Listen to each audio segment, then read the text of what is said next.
There we go. Howdy, howdy, everybody. Welcome to the Monday stream. I hope everyone's having an awesome Monday morning. Perfect. Sorry about that. For some reason, it decided to disconnect the microphone, but that's okay. That's okay.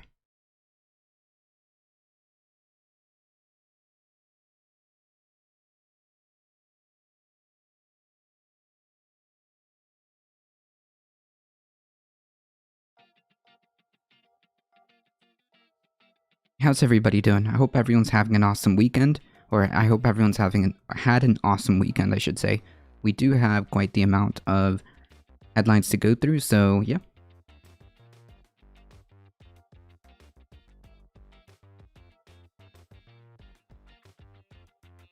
Also, there's some new and improved techniques for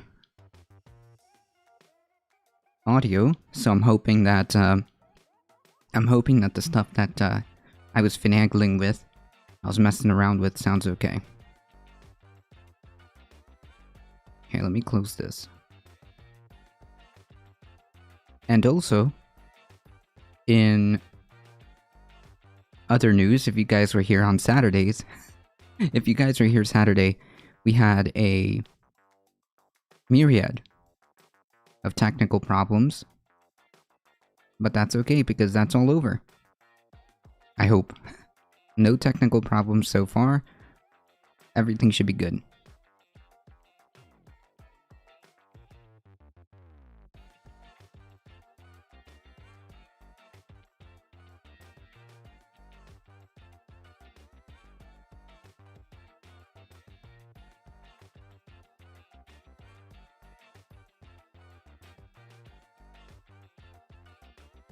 Alright, folks. So we are going to get started with some of these headlines. There are plenty. We've got plenty to go through. And today is my day off again. I had Thursday and today off. Alright, folks, just give me 1 second.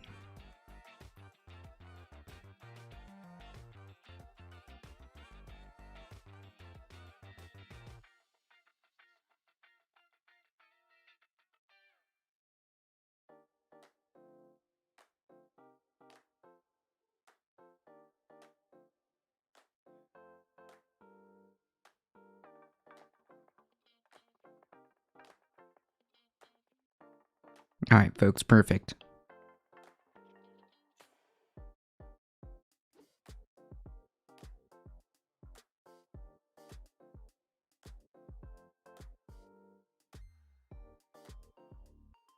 So we kind of talked about this on Saturday. We kind of talked about it on Saturday, so let's just do a quick recap on this one because I think this story is important.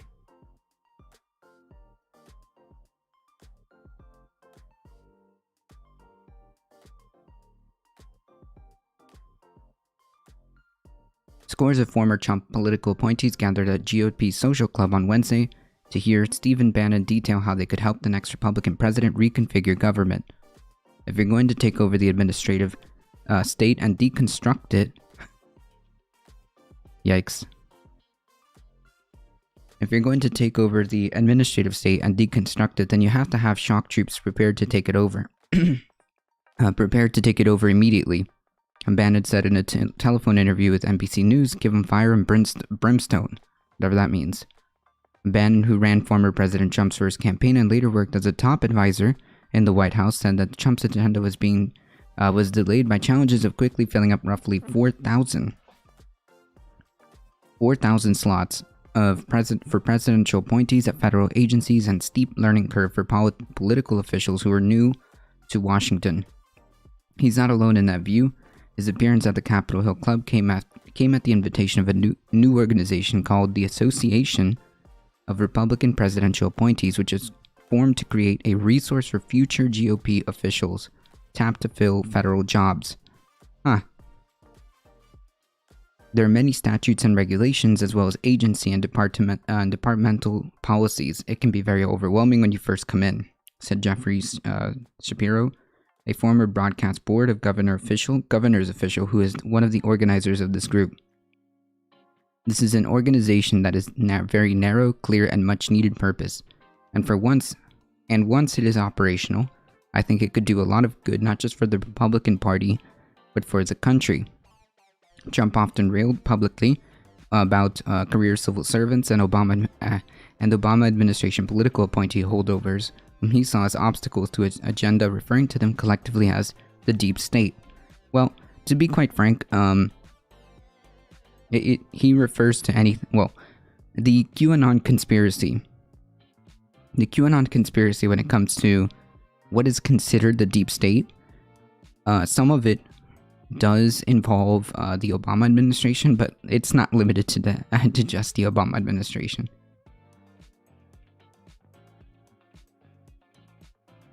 Bannon said that he wants to see pre-trained teams ready to jump into federal agencies when the next Republican president takes office. For the most part, that means the tiers of presidential appointees whose postings don't require Senate confirmation. Huh. That's interesting.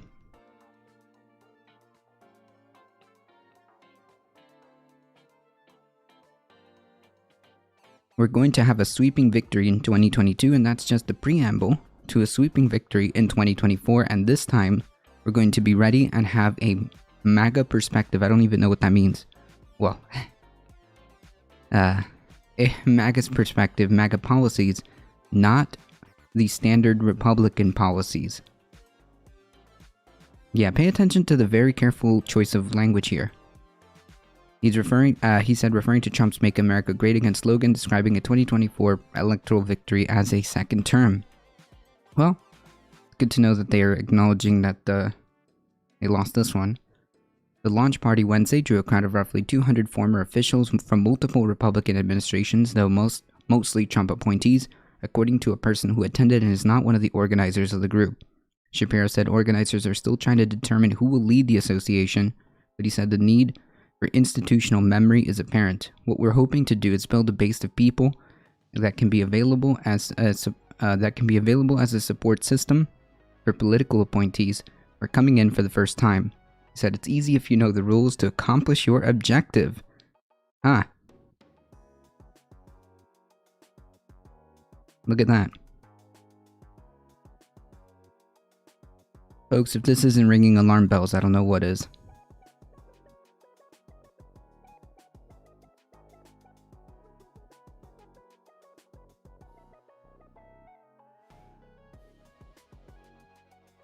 If this isn't ringing alarm bells, I don't know what is.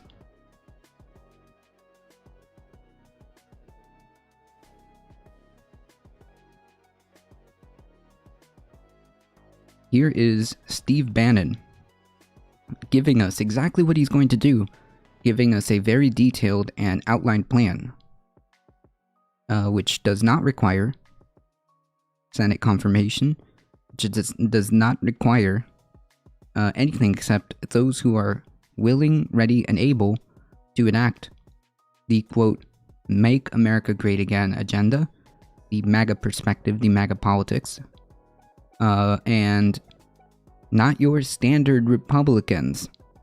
Not your standard Republican. What was the quote? Not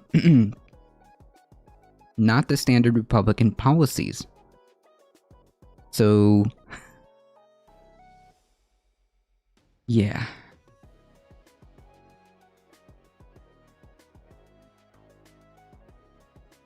And I think what's very sinister about this is the fact that he understands, and he's kind of getting the concept of how to enact this agenda without necessarily needing any type of senatorial confirmation or anything like that. You just make sure that you know the rules.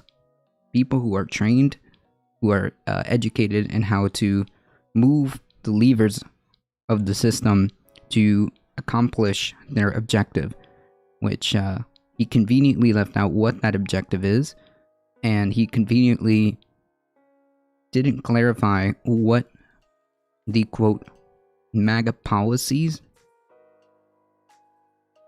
are. in contrast to the standard Republican policies.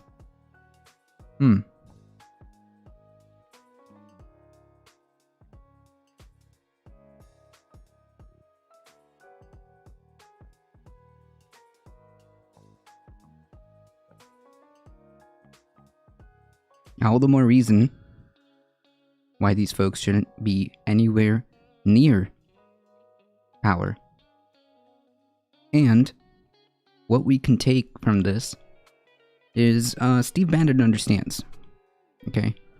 Steve Bannon understands how to work the system, and he has said previously that one of the best things that they can do is to participate in local elections and things like that. So he understands how this is going to go. Furthermore, he also is perceiving the writing on the wall, where if there is a sweeping victory in 2022 for the Republican Party, it will be a preamble to a sweeping victory in 2024, which I agree. If the Democratic Party does not produce results, I would say, does not produce palpable results, then yeah, that's what's basically going to happen. That's basically what's going to happen.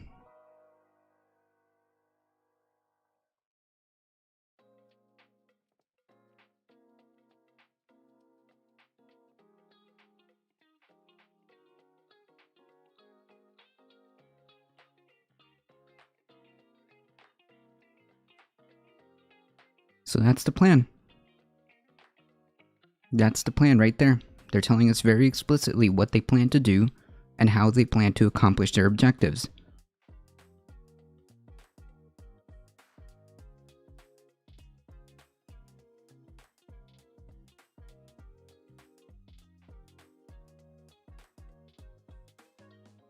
And this should ring numerous alarm bells across the board. This should ring numerous alarm bells across the board, because one thing's for sure: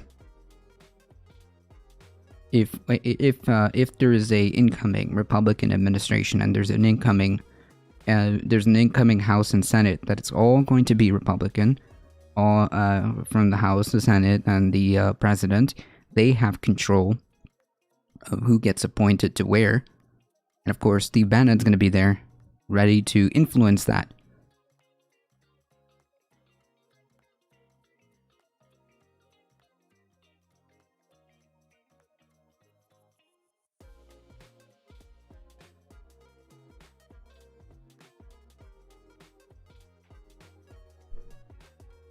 That should worry anybody. That should worry anybody.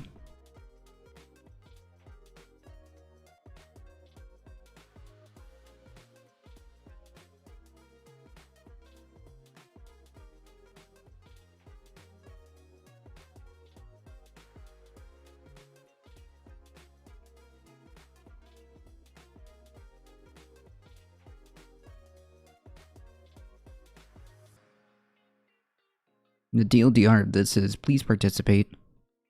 Please participate. Please understand what the consequences can be. Hey Dark Knight, how's it going?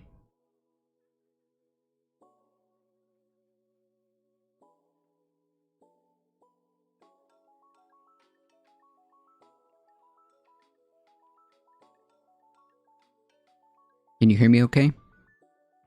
Can everybody hear me alright?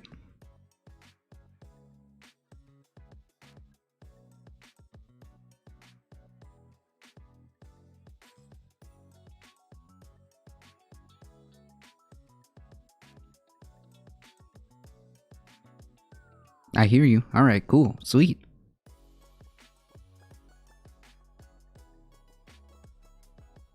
Silver Knight Dragon, how's it going?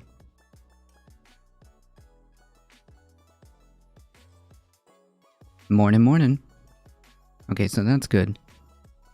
I didn't mess up, I didn't mess up the,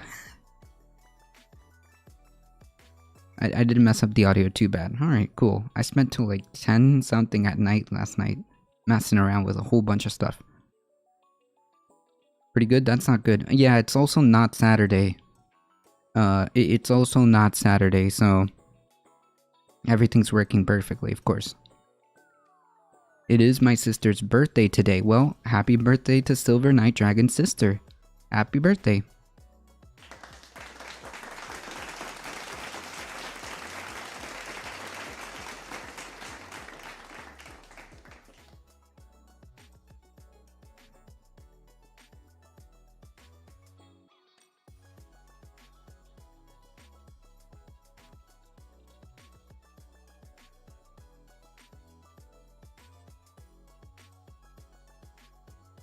Hey Thundera, how's it going?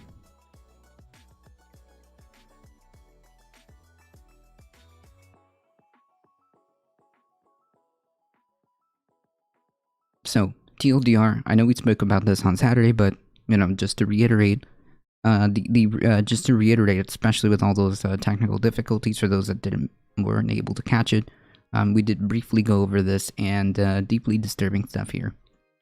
Steve Bannon knows what to do. Steve Bannon is very well versed in how to pull the levers that are necessary. Steve Bannon is very effective at getting his base or their base riled up, mobilized, and more disturbingly effective.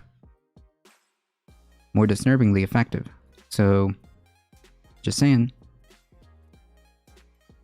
This is the plan.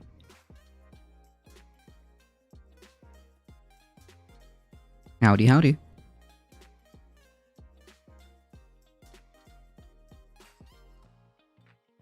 Meanwhile, the Democratic Party is having too difficult a time getting just about fuck all done. Yeah.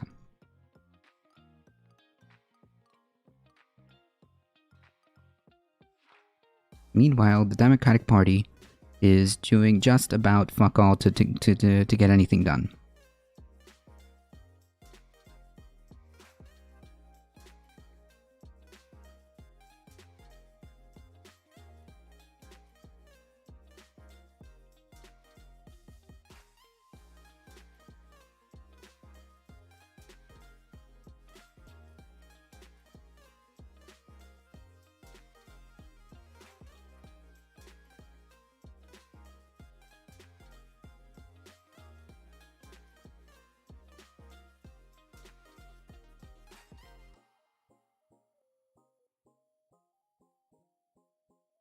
So I'll reiterate for emphasis, just so people understand the severity of the situation. What we're hoping to do is build a base of people that can be available as a support system for political appointees who are coming in for the first time. It's easy, if you know the rules, to accomplish your objective. It's easy, if you know the rules, to accomplish your objective.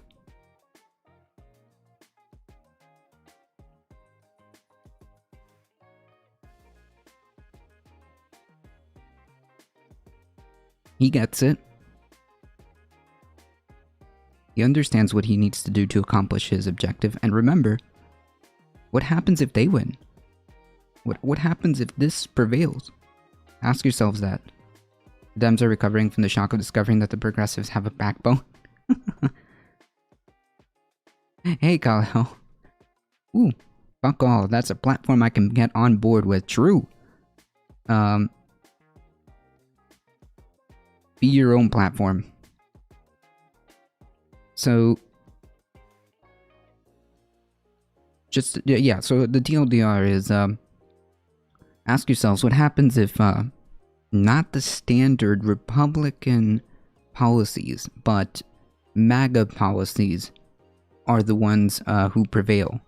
And especially considering the fact that the GOP is quite open to this, clearly, because he chose specific words to make sure that there's a difference between MAGA policies and standard Republican policies, which, just saying.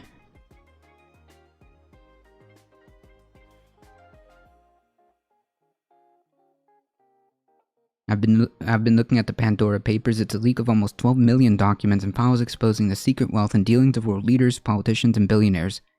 Yes. We'll briefly talk about that, Fifth Dimension.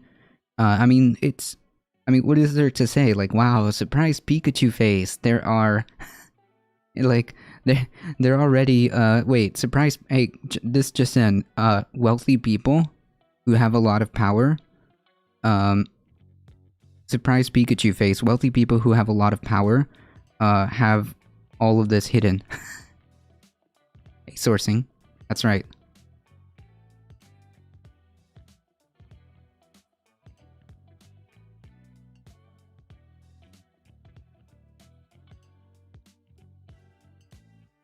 Yeah, it's getting. I would say that it's definitely far right, Kyle, for sure.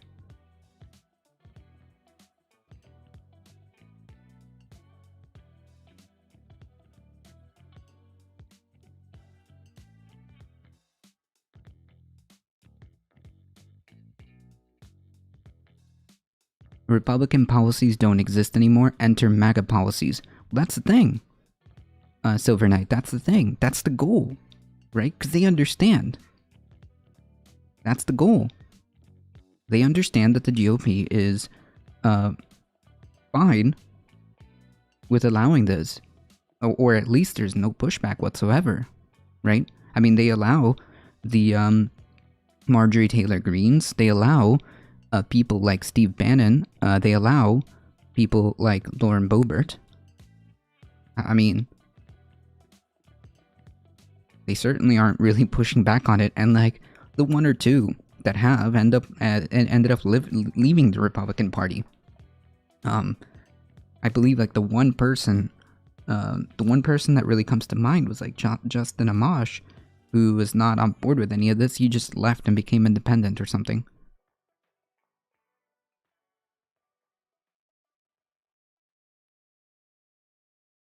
The right is strategic and gets their base all wound up and active. The left sucks at that. Yes. Yes. More importantly, not even never mind the base. Never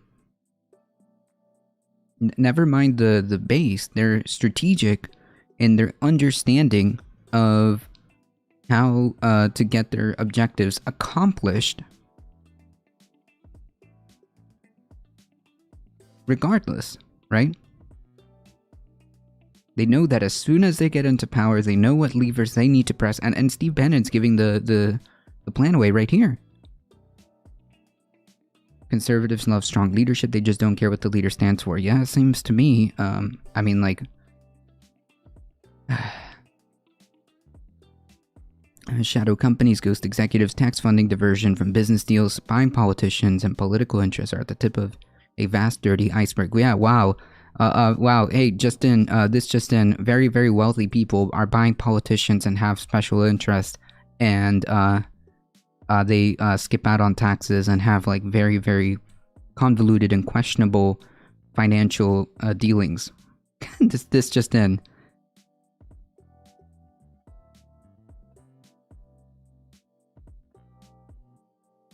People on the right are just easier to win. Wave around a few American flags and somebody to hate, and they line right up. True. At least you have to create a very good. You have to create a very good and very feelies. You gotta have a very good feelies kind of boogeyman, right?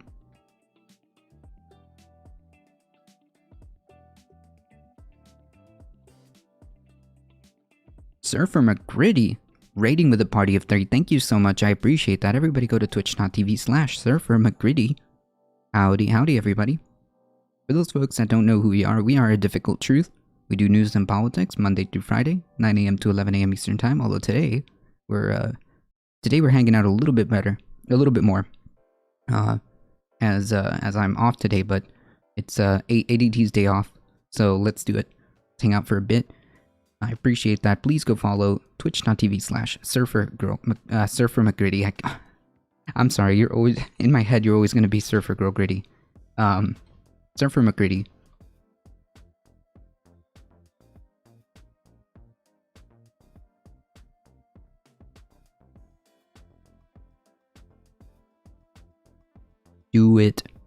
follow, support. Anyway, so for those folks tuning in, TLDR, please stay vigilant, folks. This is the plan right here. And, it's not good.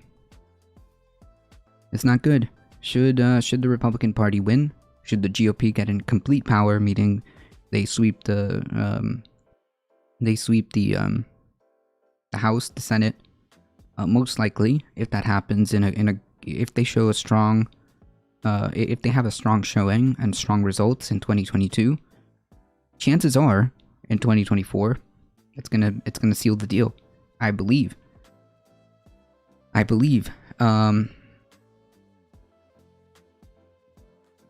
And people like Steve Bannon see that writing on the wall, and they're already preparing for it. They're already preparing for that, and it's very, very sinister, I think. He knows what he's doing. He's very effective, and I think that it's something to be eyes open. I'll leave you with this. I'll leave you with his quote, alright? Sorry, I'll leave you with Shapiro. What's this guy's name? Jeffrey Shapiro. I'll leave you with Jeffrey Shapiro's quote, okay? Before we move on to the next story. Quote, "What we're hoping to do is build a base of people that can be available as a support system for political appointees who are coming in for the first time. It's easy if you know the rules to accomplish your objectives." It's easy if you know the rules to accomplish your objective. I hope that it's kind of sinking in.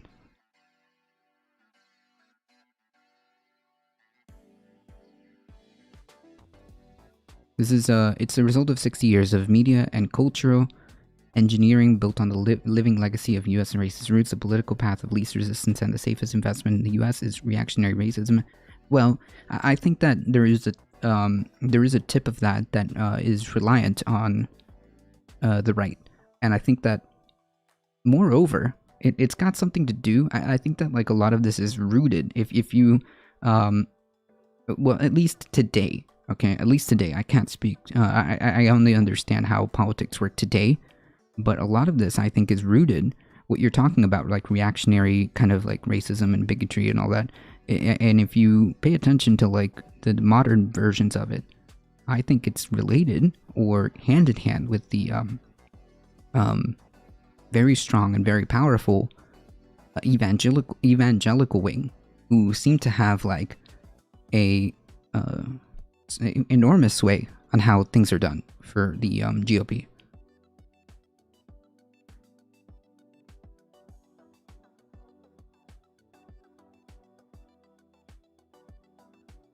I mean, think about it.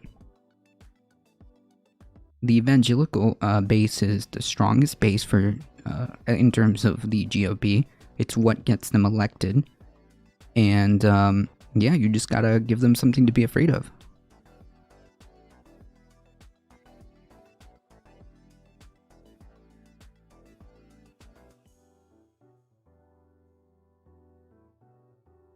He may look like a giant infected herniated boil, but he's smart. Oh yeah, he understands, and that's what makes him dangerous.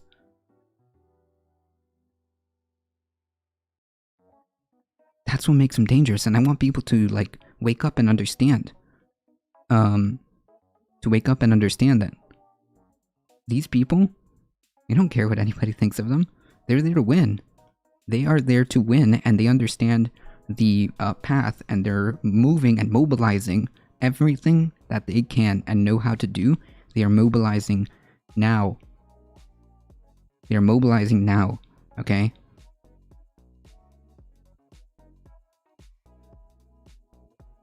Yep, that's right, Silver Knight Dragon. Fear is the core of racism, and everything racism spawns. Fear is easy to invoke and therefore used to control the public.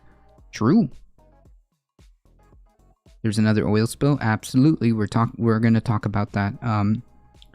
Thundera.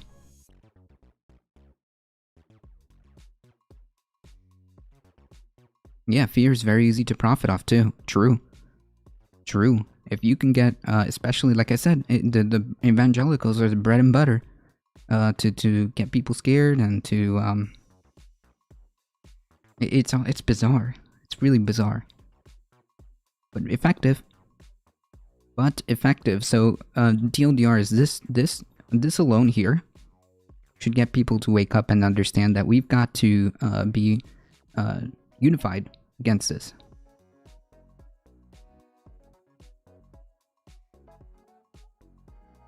Unequivocally.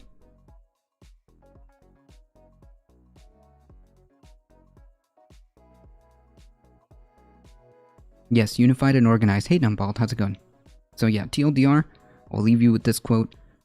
Just to reiterate the severity of the situation, the importance of paying attention to these things that are happening, and they're getting it done.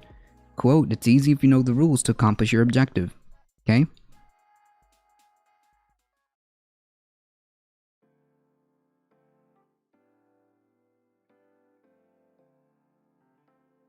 Thanks for the follow, Katrina Kaiju. Appreciate that. Howdy, howdy.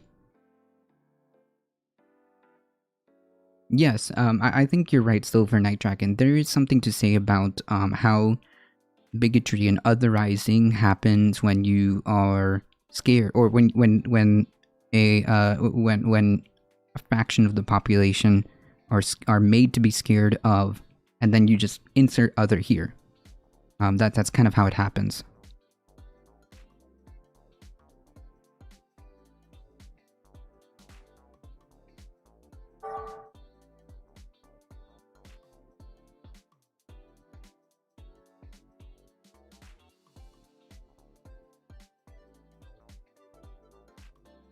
So yeah, TLDR, buckle up, folks. It's about to get rough. It's about to get rough because I don't expect the Democratic Party to get their collective shit in time together, and yeah. All right, folks. Let's get to the next story here. Marine Corps disputes claim by Marine who told the Trump rally that he was the one who lifted the Afghan baby over the wall in Kabul. So yet just another lie. The Marine Corps on Friday said a Marine who spoke at a Trump rally said the guy that pulled the baby said that he was the guy that pulled the baby over the wall in Kabul, Afghanistan, was not the man seen holding the infant in the widely circulated photo. That September 25th rally in Georgia, Perry, Georgia, Lance Corporal Hunter Clark took the stage with former President Trump and said he was the person in an August 19 video who hoisted a baby over a barbed wire fence as U.S. forces were evacuating Afghans from the country. Hey, my name's Lance Corporal Hunter Clark, he said. I'm here from Warner Robins, Georgia. I'm the guy that pulled the baby over the wall, and it's definitely probably one of the greatest things I've done in my entire life. Except he never did that. Shortly after the incident, the Department of Defense announced an investigation into Clark, as reported by the military news site Task and Purpose, because the department restricts active duty members from speaking at political events.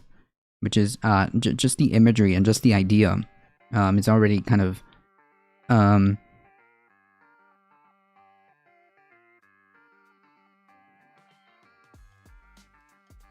just the idea that active members are in any way, shape, or form being affiliated with in any shape or form with any party doing these kind of things is very, very unnerving.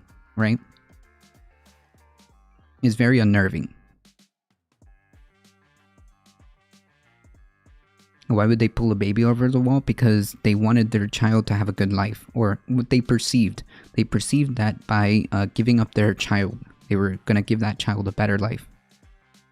Literally, these people were so desperate that they handed their children to this soldier here, who I think is unnamed at this time.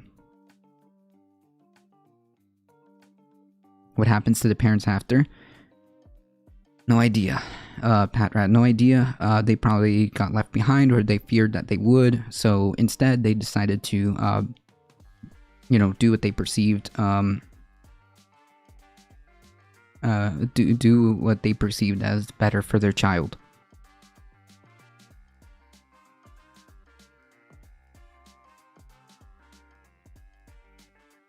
slowly building up a military dictatorship. Yeah, I don't know, Kal-El, but it is unnerving that there's specific rules for how the military members, active duty members, should behave when it comes to political stuff. You know, they can't be involved in political rallies and anything like that, and seems to really be kind of a theme that happens in one particular party. Like I said, folks, all this is to kind of paint a picture for you guys, and to make sure that people understand how unnerving all of this is.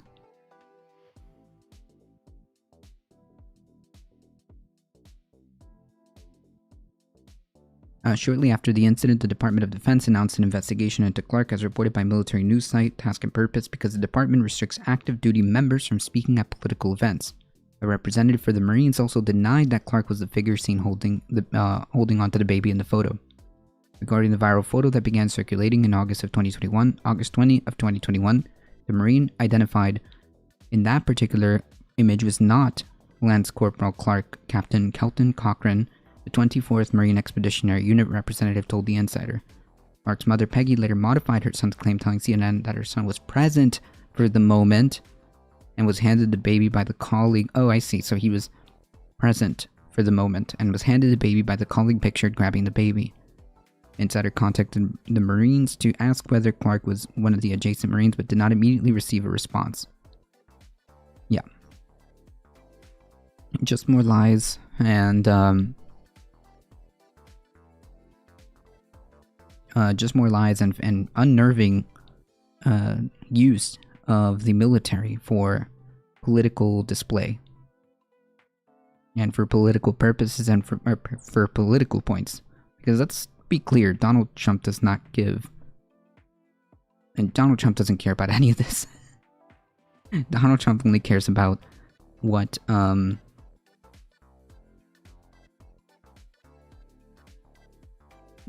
Trump only cares what serves his ends. That's it. GOP corrupts all that served them. Yeah.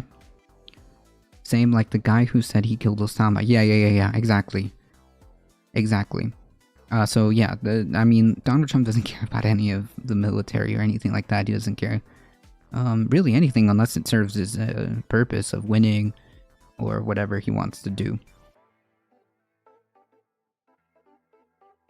Which in my opinion makes him all that more dangerous. He's willing to lie, he's willing to get people to lie, he's willing to throw people under the bus when they get caught. He doesn't care. The fact that there's been like repeated instances where Donald Trump just kind of like grabs whoever serves him and just throws them under the bus. Never heard of him. Is the usual response. I don't know him. Excuse me. I don't know him. Never heard of him. Our big beautiful generals from Central Casting. The orange stain, to the orange stain, those who serve are suckers. Yeah, exactly. Like he'll say how he loves the military and how he reveres the military, but also I don't like soldiers who get caught, or whatever his quote was. He also called them suckers. Like he doesn't care. Okay, he doesn't care. Why anybody supports this person is beyond me. But hey.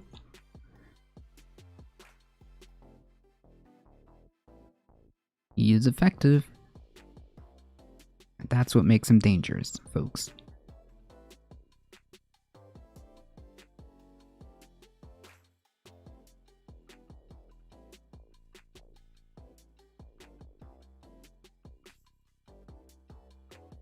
And that's all to point to a very bleak picture that I want people to continue to maintain in their heads.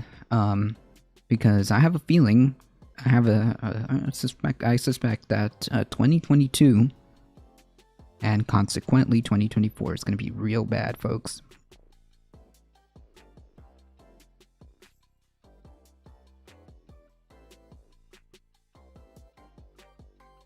It's gonna be real bad. Because bad people support other bad people. True. Or ignorant. Take your pick. Take your pick.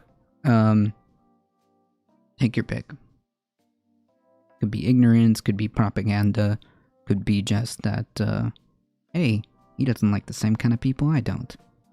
Could be a myriad of different things.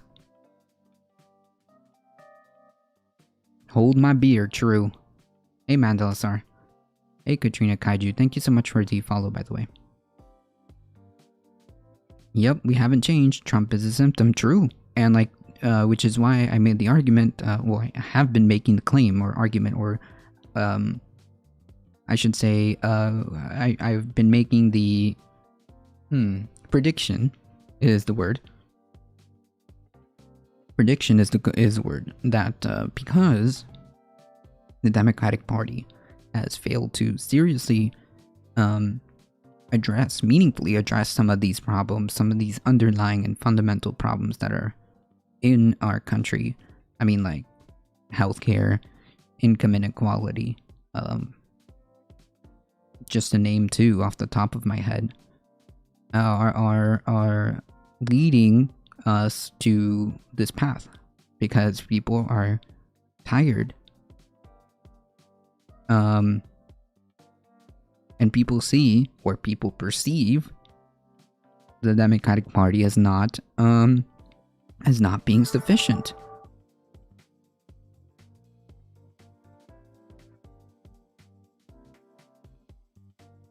People see the Democratic Party as not sufficient. That's it. And they would be correct. Imagine decades and imagine decades of being gaslit, like, oh yeah, now we're gonna help you. Or, you know, both parties kind of like have this spiel, right? And nothing has happened for quite some time. And sure enough, when some cult of personality comes about and says, I can fix it, I know who to blame, I'm the person you've been looking for, they're gonna vote for him, and so it happened. And so it was.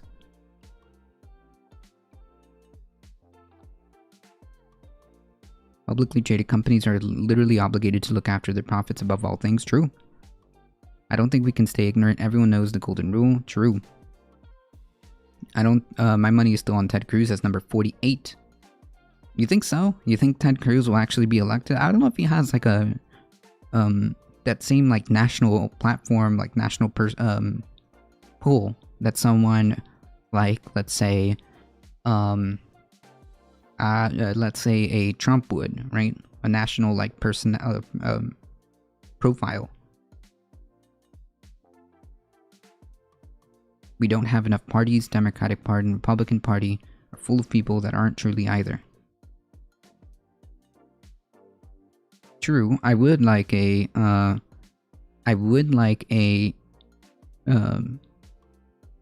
different multi-party proportional representation kind of deal, parliamentary type system. That would be great. And there is a movement happening that that is trying to put that on the table. But we still have headlines shouting about company prioritize profits over X. That's literally the law. Yeah, true. Yeah, whistleblower reveals capitalistic company focuses on capital and not other things. Yeah, exactly, Memo. That's how I opened that one. More Facebook employees need to speak up. True. 47. Oh wait, you actually think he's I'm sorry, I misread that sourcing. You think he's gonna win the primary, the GOP primary?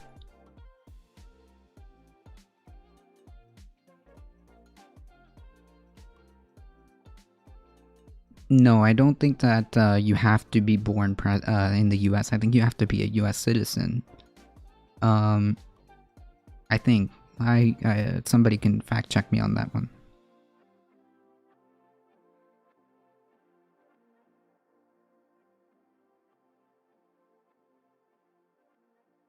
In shocking news, folks, I know this is like some breaking,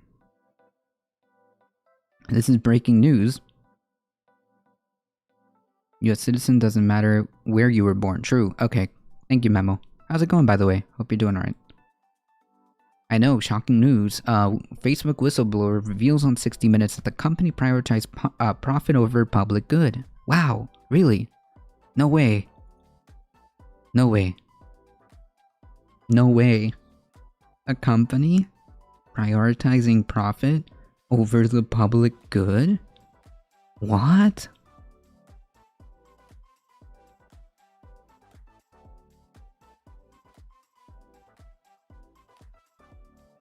What?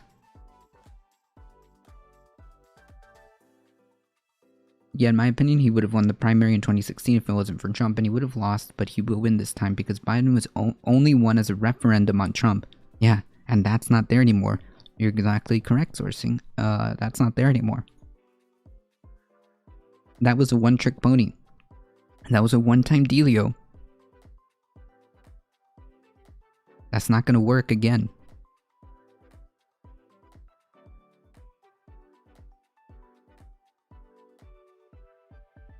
Now, Trump could run again. He might win the primary. But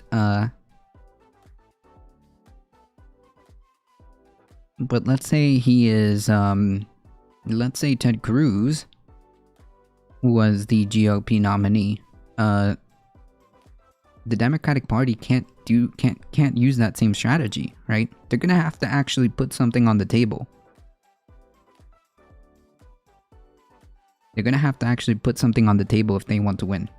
And I don't think Biden is it. I don't think they should run Biden again. Biden himself said he was a one-term president. I don't think they should run Biden again. If Kamala is the candidate, she will absolutely lose.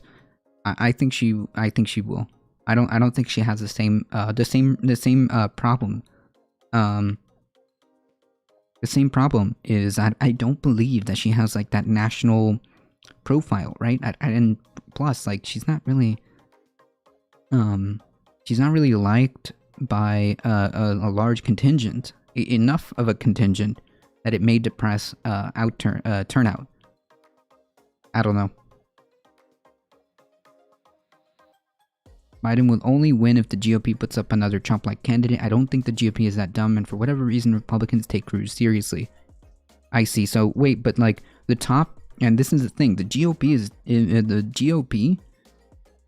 will have no problems doing things that are against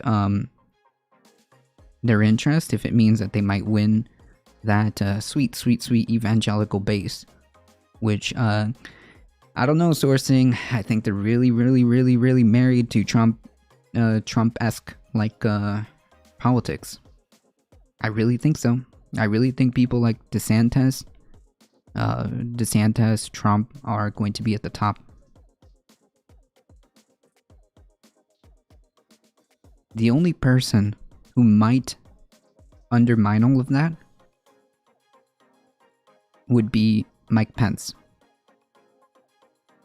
Mike Pence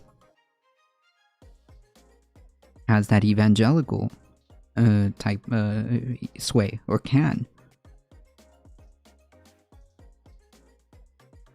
The problem with Pence is the same. I don't think he has a national profile, so he might not win the general election. But he might not win the general election, but he definitely has a lot of sway within the GOP's evangelical base. So, I don't know. We'll see whoever ends up. But, I don't know. I'm convinced that a lot of the actual base, the base that really makes the decisions, the deciding factors of how the GOP goes, I think it's really, the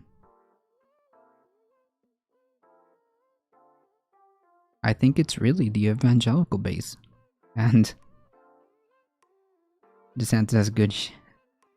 Yes, I think they will do well, but I think the GOP is politically savvy and they're not going to let these asshats run roughwood over them again in the primary. It could be wrong, just my opinion. Maybe, but yikes, especially when I see that like people like Steve Bannon are like mobilizing and they understand. And in fact, I think we went over an article like a week and a half ago. I'll just say like 2 weeks ago, where he is mobilizing people to capture GOP primaries, GOP local elections, GOP, well, not GOP, MAGA, because clearly he made a specific distinction for a reason. So I'm going to use that. He wants MAGA to capture primaries, local elections, city councils, and state elections. So I don't know. Pence doesn't command anything. Maybe I could be wrong.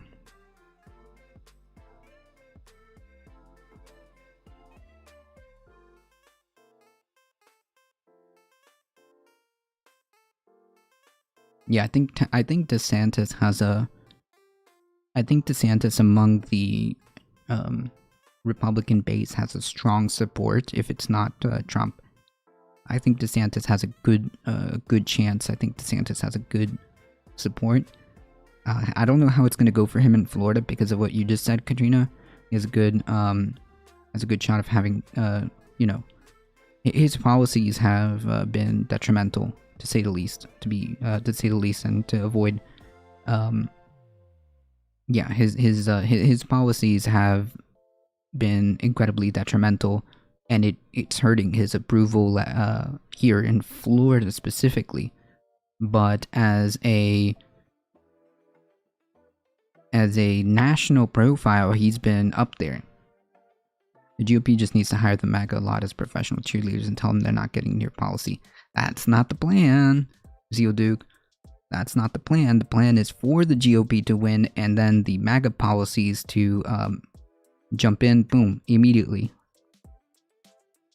According to Steve Bannon, that's what he's mobilizing. He doesn't care. They could tell them that, but with enough people, they're gonna sway that. I'm just a lot less concerned about a Trump in the race in 2024.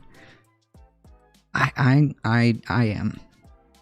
am based on what these folks have been saying, based on how they were mobilizing. I think that there is a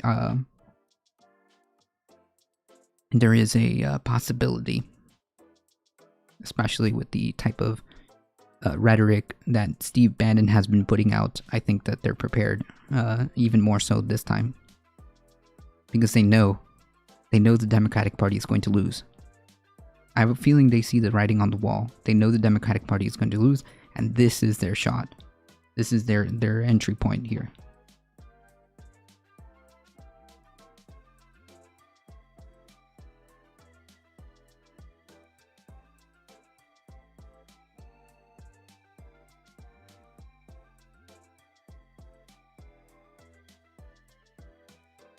But that's just my opinion, and from what I've been understanding from the plan, the actual people, from like Steve Bannon's quotes. At least in his mind, that's what he's going to try to do. Whether or not he's successful is another story, but the reality is they feel, or they perceive, the Democratic Party losing. They'll have a GOP Senate, a GOP House. And that will, I think, in my opinion, will spill over into a GOP president. And there is where all the stuff is going to happen. Because they're going to influence all the appointees. And they're going to prepare those appointees. Are you going to talk about the Pandora Papers today? Yes. We've got some of that lined up here.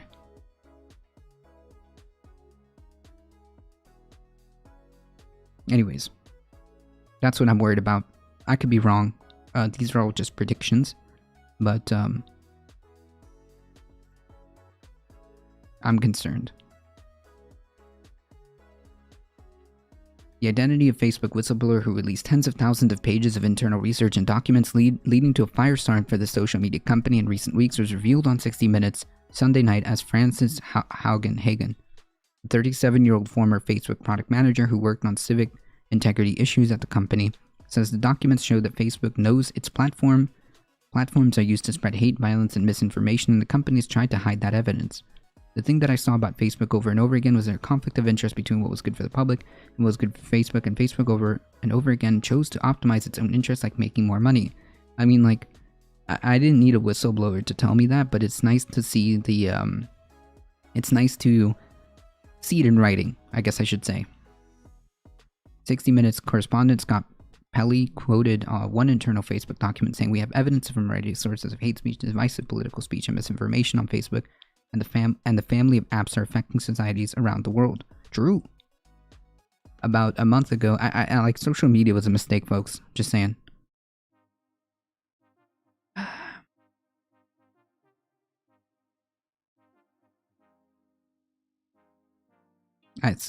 Social media, like, this, like, predatory version of, like, how things are done, because they don't care about terms of service.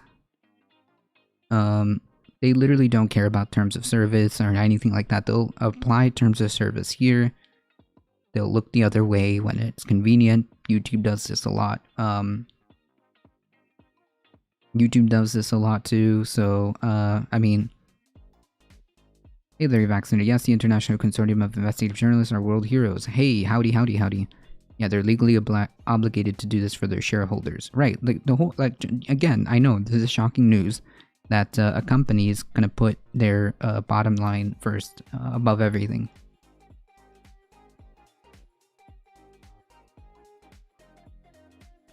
It sounds a lot like Twitch. True. I mean, Twitch is, again, a company, and therefore, it's not really interested in anything but to protect their bottom line. I mean, granted, Twitch isn't exactly profitable, but they're trying to make it so. And sometimes they'll look the other way when clearly there's some really bad stuff happening. They'll look the other way when there's a QAnon stream of 1,000-something plus viewers. Just outright spreading really bad stuff. That would count as terms of service, but they don't care. They look the other way. It happens. Because they don't care about that. I am soaking in it. Surprise lawsuit at a cost of doing business that's more profitable. Just pay them out and stop doing the thing that causes them. True. As I said, listed companies are first time in capitalism, second, but I'll grant you they're close. If there wasn't a monopoly or whatever, I wonder how cool it would be to have a whole bunch of cool different social media platforms to choose from.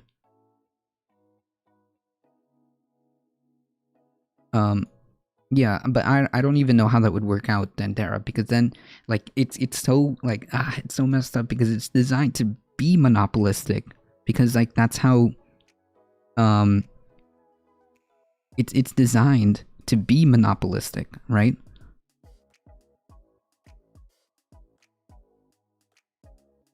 I don't think it would work. It wouldn't work the same way, at least, right? Maybe it could. I don't know. If it doesn't make dollars, it doesn't make sense. True. Howdy, spread it forward. Twitch is an Amazon company. I think, like, that if Amazon was a big source of confident and good. Wait. Twitch is an Amazon company. Like, I think that Amazon, one of the biggest sellers of confident good in the world. I don't know what that means. Monopolies are how you win capitalism. It's the whole point. True. Monopoly is the end game. I think so. I mean, they literally made a video game. They literally made a game to illustrate how capitalism works. They play Monopoly.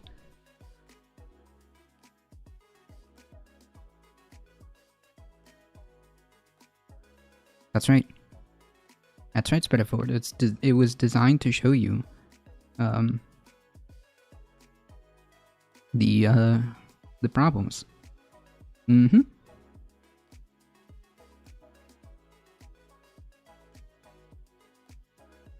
That is absolutely correct. So anyways, yeah, I know, breaking news, company decides to put profits over anything. Wow.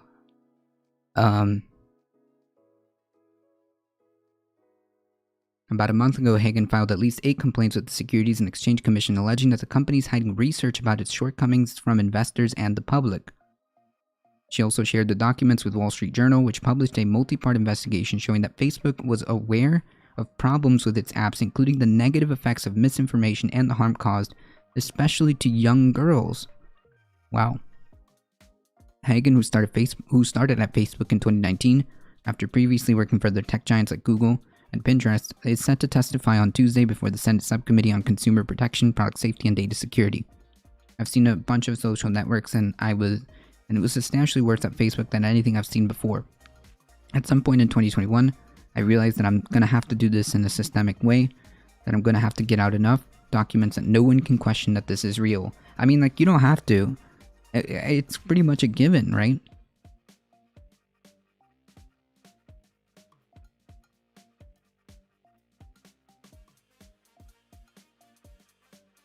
I love politics, but my brain just doesn't work when anything has to do with money. Yeah, well, good thing that this is very simple. Very simple Thundera. In Facebook's mind, and in a lot of these mega, ultra big corporations, it's very simple, okay? Line up, good. Line down, bad. That's literally how they think. Anything outside of that is superfluous. Anything outside of that is just a means to make said line go up.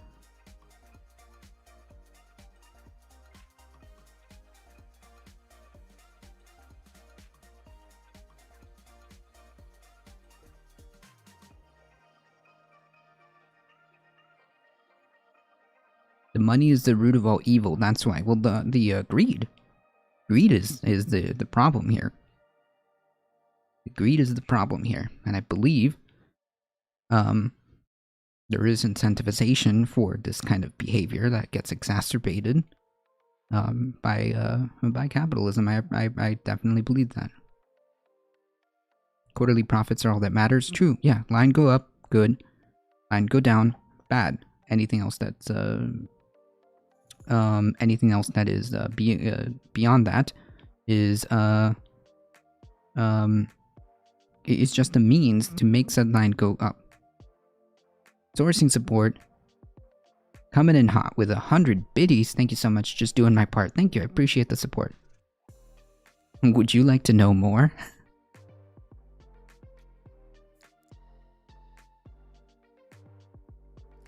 Facebook has aggressively pushed back against the reports, calling many of the claims misleading and arguing that its apps do more good than harm. No, listen, there's well documented, like, never mind all the misinformation and all this other stuff, like, just take that aside, okay? For 1 second for me. There has been numerous studies about how social media negatively affects people's mental health, especially young people. Wait, you can't make that claim that it's actually our apps are doing more good than harm. No, they're not. You know that. You know that. There has been multiple studies that have been done in I guess more recent modern times that illustrate the negative effects on people's mental health, on society's mental health, because of these social media, right? And especially when it comes to young children or young people, right? I think that the hardest hit group for like all of this problems that social media exacerbates are from basically teenagers. Basically teenagers. Money and computer other than tools are not evil. They're evil is what humans can do. Yeah, so, yeah, I mean, yeah, my point, Larry Vaccinated, is the love of money is the problem. Depends on how you define good. They define good as line go up, right? Not only is there more misinformation, and people are feeling lesser and lesser. People are feeling lesser and self-depreciated than ever. Yeah. Yeah, there's a reason for that.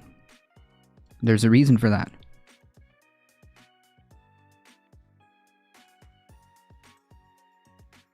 Exactly what they mean by line go up. Yep, true. Facebook was a mistake, true. Oh man. Hey Eric, how's it going? I've talked about this, the problems with social media, but like also, oh man, jeez.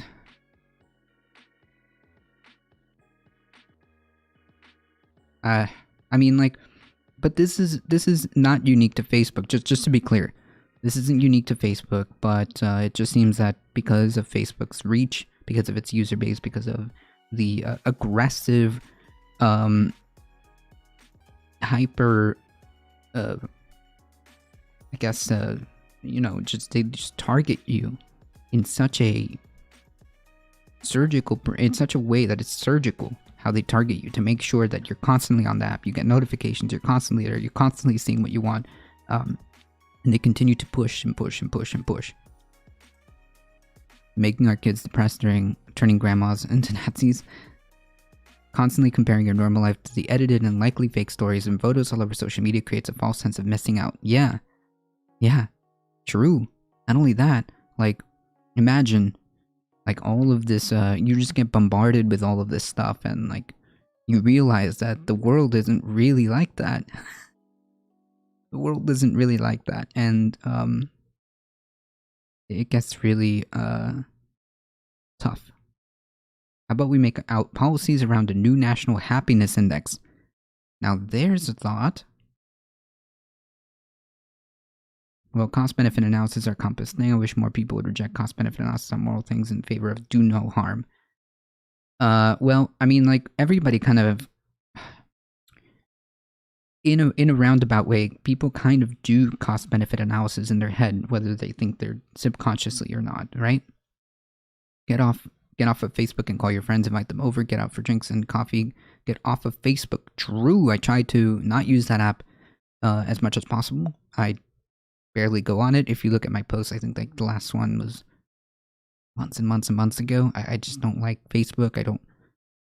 I sometimes scroll around to see what the word on the street is, but other than that, I try not to comment. I try not to like stuff, because then that gives Facebook more and more information on what to shove in front of your face.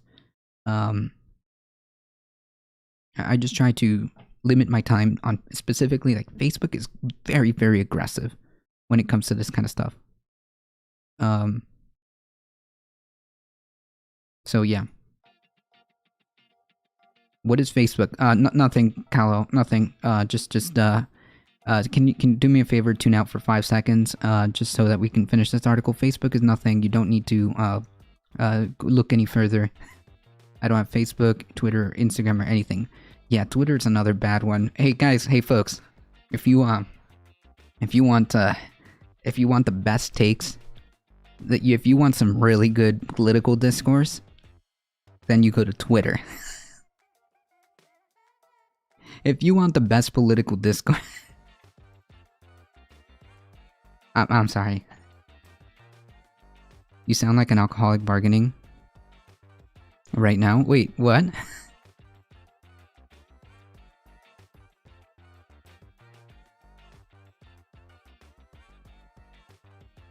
Wait. Can you rephrase that, memo? What does that mean? My last posts on personal Facebook were these anti-capitalist, anti-surveillance state, anti-Trump posts were met with my father and my friend's convictions. Oof. I quit Facebook years old, lost contact with friends and family, but was that a loss really? Well, I mean, it just depends. It just depends. I mean, like, was it like a toxic environment where you felt really uncomfortable? Then yeah, I would say that's a net good. Yeah, very, very productive discourse on the twitter.com. True. Facebook, Twitter, Twitch, 4chan, it's all the same. True. Either you stop Facebook or you don't. There's no middle. I mean, like, basically, sometimes you don't really have, like, necessarily, like, a choice. You try to get people off Facebook. You try to say, hey, look, I don't really use this app. Can you please contact me elsewhere? And, like, you can try to do that, but it just depends, because, like, if that is, it just depends. I mean, I do everything I can to just avoid Facebook. I do everything I can. You know, for example, I know my family is there, but you know what I do? I just go visit them in person, or I call them. You know, I tweet. Well, I need to cuss. I cuss this day, so I spent less time on. Yeah, spending less time on Twitter is good. You can use a messaging app without using Facebook. Also true. Facebook is either toxic or supremely superficial. Yeah, that's the name of the game of all social media. If people do not reach out directly to you, then they're not really your friends. I mean, if they want to reach you, they will. If they want to reach you, they will. That is true. My Facebook is deactivated, but I still talk in my group chats. Gotcha. Our pinball team group chat migrated to texting instead of messaging. Yeah, I mean, like, hey, that's great if you have that ability and you kind of like move people and say, hey, you know what? Let's just use Signal, folks, or whatever other messaging app. There's a new report on how TikTok algorithm works. That's a bit scary, and how they prey on people's weaknesses, which is sort of what I knew, but bad to see in action. Oh yeah, they're all like this, Zeoduke. They're all like this. They're all like this. They're all designed because it's not that it itself is inherently like all it is just a algorithm. However, the problem is that it is so targeted and so predatory that it will try to continuously push and push and push and push and push things that it thinks you know you want to see, and quite often that starts to get really like the implications of that and how it actually turns out and how it actually plays out gets really dark, especially on TikTok. I mean, especially on TikTok. I don't know if you guys for the Zoomers in chat or the younger folks who have been on TikTok, you can fall down a very, very, very conspiratorial rabbit hole in a matter of minutes. You can fall down a very conspiratorial rabbit hole in a matter of minutes.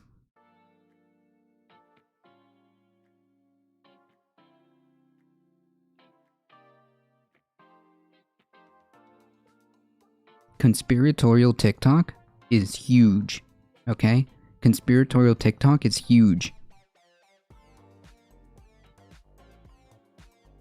I would say that you are either used my Facebook or you refuse to be used. That's one way of thinking about it.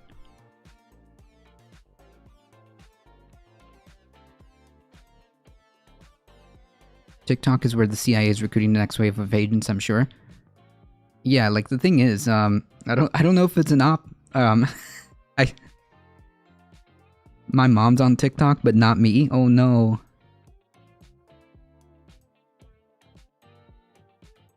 I think I think it is a Chinese app, isn't it? I don't know. Anyways, if you go never TikTok, yes. If you go to TikTok and you go into conspiratorial TikTok, man, it gets really, really weird. It gets really weird. It gets really weird. And I think that this leads to effectively better. I think TikTok is better at creating pipelines than YouTube is. I think TikTok is better at creating pipelines than YouTube is.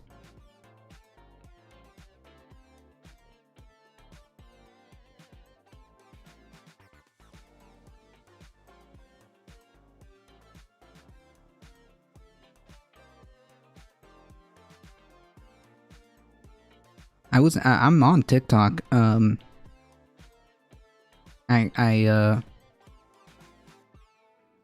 be honest, I haven't posted there in a long time because, like, it's just weird to me. I don't know. Maybe I don't know. Maybe I should post more to try to make TikTok, to try to like post more on TikTok. But it's like, I tried it for a bit. Yeah. So the times I've been there, it's very easy to get fed all of these like conspiratorial side of TikTok. Was it Facebook that had to update the recommendation algorithms when they kept? Well, it still does. Geoduke, it still does, and so does YouTube. They're all designed this way. They're all designed this way. They're all designed this way because the only thing that matters is keeping you on the screen because, well, keeping you on the screen means eyeballs on the screen, which means advertisements, which means money. So that's what it is. That's the name of the game, folks. There's nothing more complicated than that.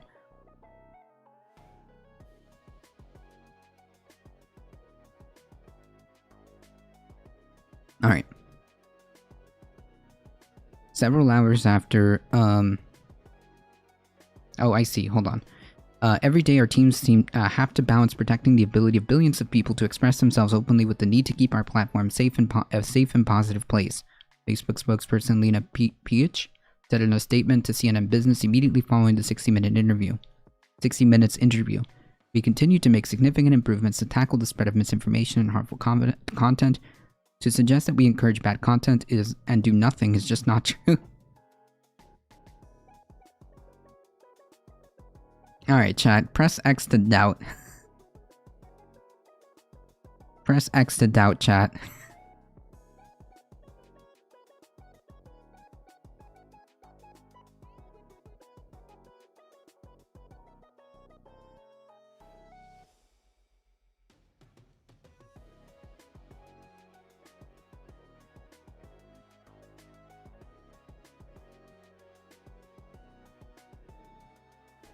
I'm sure they do something. Yeah, they do something, and then they claim like, oh yeah, hey guys, we banned like this one account here and this other account here, and like, look, we did a good thing, and like now we're promising to do, we're increasing our ability to take down X, Y, or Z, and then like that's it. That's the end of it. They'll say this for a PR stunt, and that's it. Which, by the way, sorry, increasingly, Phil, how's it going? Hope you're doing alright.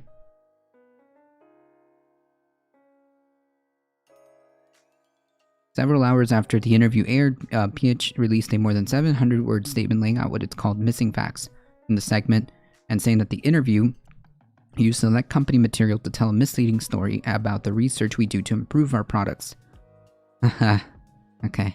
A spokesperson for 60 Minutes did not immediately respond to the request for comment from CNN Business on Facebook claims. On Sunday morning, ahead of the 60 Minutes interview, Facebook Vice President of Global Affairs Nick Clegg told CNN Brian Stelter that there's no perfection on social media as much as in any other walk of life. That's not... Okay. We do a huge amount of research and we share it with external researchers as much as we can, but remember, there is a world of difference between doing a peer-reviewed exercise in cooperation with other academics and preparing papers internally to provoke and inform internal discussion, Clegg said. Hagen said she believes Facebook founder and CEO Mark Zuckerberg never set out to make a hateful platform, but he has allowed the choices. He has allowed choices to be made where the side effects of these choices that are hateful and polarizing content get more distribution and more reach. Yeah, being controversial, being controversial or saying like these things, polarizing society, is what drives traffic to these sites. That's how it works, okay? The more egregious you are, the more, because like obviously the name of the game is attention. The name of the game is attention, and if you need to do whatever it is you need to do to get attention, that's what's going to be promoted.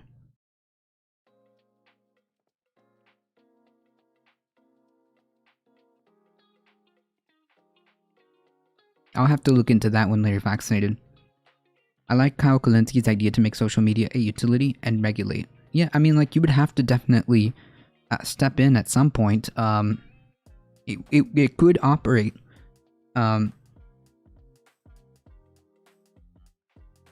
It could operate in the sense that, like, we could bring back the fairness doctrine, okay? We could bring back the fairness doctrine and apply that to social media companies who are large, right? These large social media companies who are host to big platforms and who are host to, I mean, like, for all intents and purposes, they would be then, or should be following that type of guardrails so that we can get a, I think that would kind of be the compromise if we wanted to go down that route, then Dara, right? You would make it so that the fairness doctrine is brought back and make Facebook fall under that, or large social media platforms fall under that.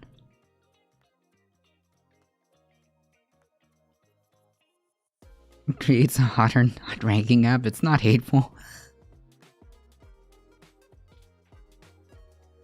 They are probably researching on how to make those algorithms stronger, constantly, increasingly, Phil.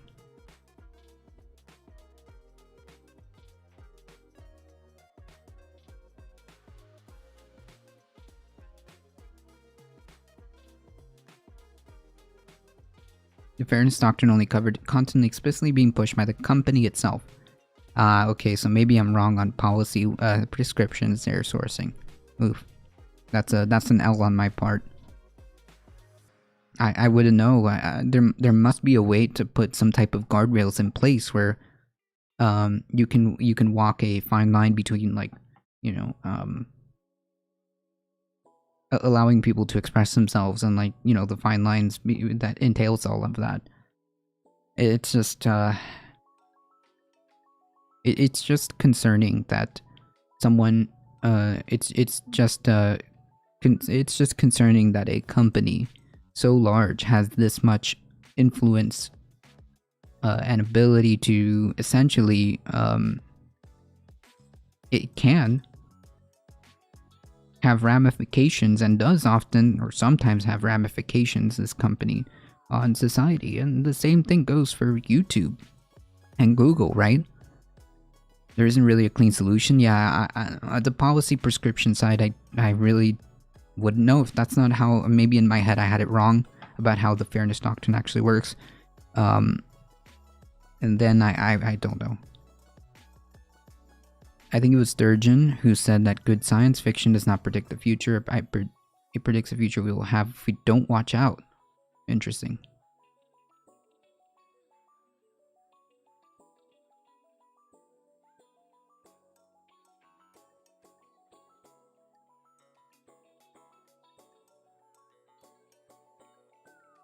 Hagen said that she was recruited by Facebook in 2019 and took the job to work on addressing misinformation, but after the company decided to dissolve its civic integrity team shortly after the 2020 presidential election, her feelings about the company started to change.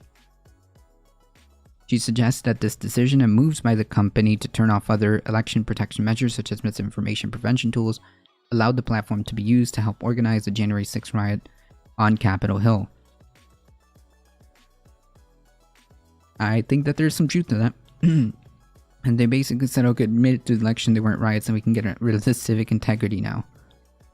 Fast forward a couple of months and we had the insurrection. When we got rid of the civic integrity, it was a moment where I was like, I don't trust that they're willing to actually invest in what needs to be invested to keep Facebook from being dangerous. Facebook says the civic integrity team's work was distributed to other units when it was dissolved. Facebook and Vice President of Integrity Guy Rawson said on Twitter Sunday night that the group was integrated into their team so work pioneered for elections could be applied even further. Social media company's algorithm that's designed to show users content that they're most likely to engage with is responsible. Yeah, there it is. We can just basically, the TLDR is this, right? Not that like, you know, I know, surprise Pikachu face, but like, it is important to understand this. Samalan the Kind Dragon, with a tier 1 subscription for 3 months. Thank you so much. I appreciate that. But the best way why the future is ignorance is education, like the 60 Minutes reporting. Yeah, this is important. Absolutely, I agree. Larry Vaccinated. Social media's company's algorithm that's designed to show users content they're most likely to engage with is responsible for many of its problems. And that's the name of the game, right? That's it. That's the name of the game. One of the consequences of how Facebook is picking out content today that is optimizing for content gets engagement or reaction, but its own research is showing that content that is hateful and divisive, that is polarizing, it's easier to inspire people to anger than it is to other emotions. True. If they change the algorithm to be safer, people will spend less time on the site and they'll click on less ads and they'll make on less money. Ha! I believe that.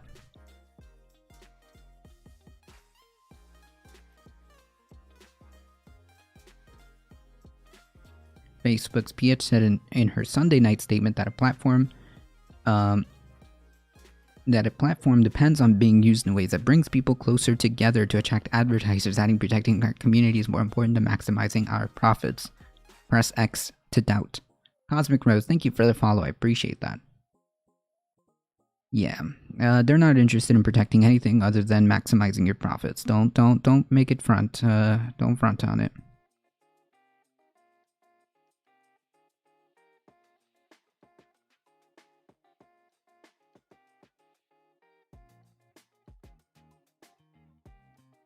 One 14 to 20 trillion hidden from the company. 14 to 20 fracking trillions in offshore secret. Oh yeah, absolutely. Ironic, the article we are reading discussing the pitfalls of iconic social media platforms has an ad for the device used to deliver it and enslave everyone, pay people for a device that controls them even more. The bigger screen and more CPU cycles just allow the media companies to run bigger and more powerful algorithms. Well, I don't know if this is the media companies necessarily, but social media is what social media is what has these algorithms. But yeah, that's how it is. Coherent Dreams, you are sold these ads because that's what runs these that's what runs these sites. Lex Friedman has a good interview with Jaron Lanier last month on this topic. It is almost 2 hours. Now not great for streaming content, but it is worth checking out in my opinion. Cool. If you want to post that link in there, I believe you can. Sourcing, if not, send it to me or post it on Discord. This is why I still use a Pentium 2. True.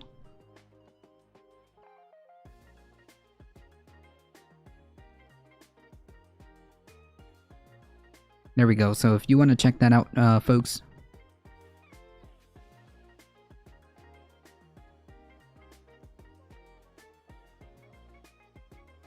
True. If you're not the paying customer, you are the product. Yeah, nothing's free, folks. Just to be clear, if you're on a free platform like Facebook, it ain't free. All of that is being your information, your habits, up to and including what color underwear you wear, is for the purposes to sell ads. That's what it is.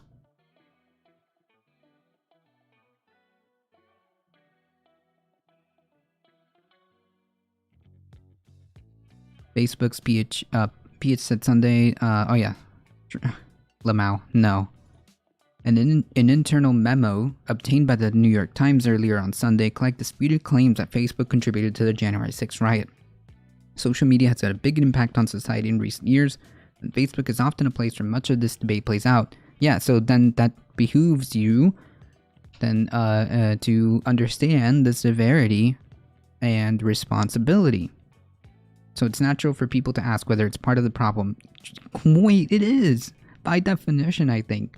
But the idea that Facebook is the chief cause of polarization isn't supported by facts. Notice that pivot there.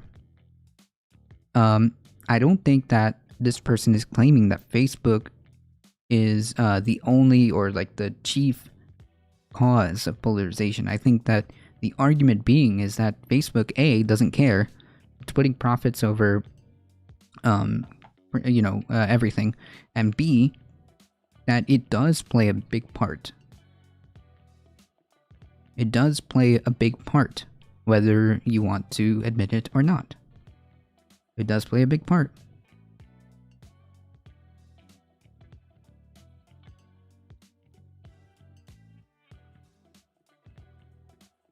Hagen said that while no one at Facebook is malevolent, the incentives are misaligned. True.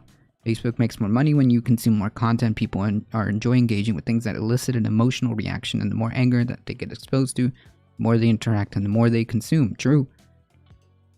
That's it. That's the name of the game.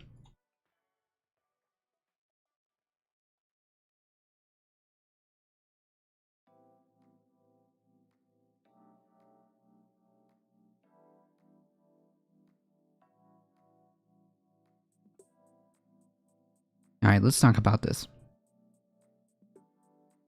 The Pandora Papers, secret tax havens of world leaders, celebrities revealed. Wow. No way.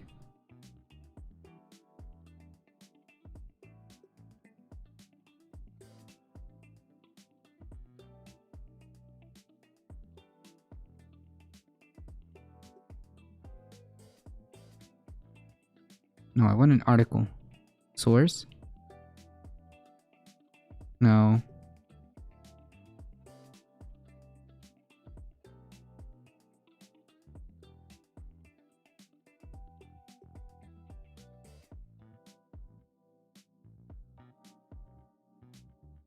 I don't know what, I don't know much about Raw Story, but we'll check some of this out.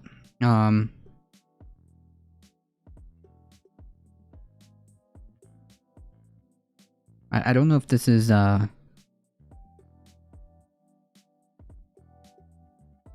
we'll see how this one plays out. The panels behind you look like the panels from the Majority Report. Uh-oh, have been found, guys. They, you caught me. You caught me. I did indeed steal the set of the Majority Report. You caught me.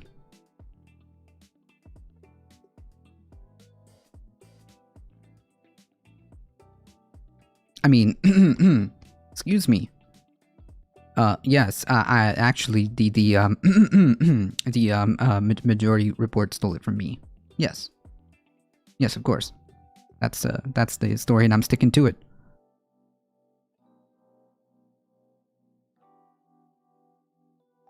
David Backman and ADT using Sam Studios. Yes, that's how, notice how we're not all in the same room at the same time? Notice how I'm always just before? A coincidence? Coincidence that I'm just before? And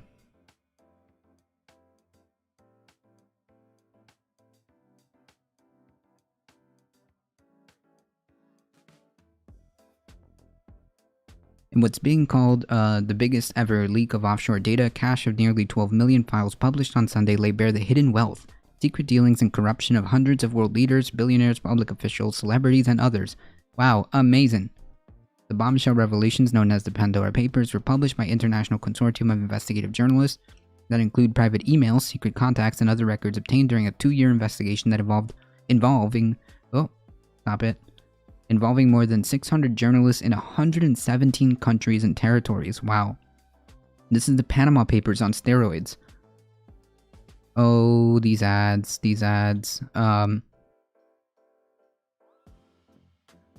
Stop. So yeah, anyways.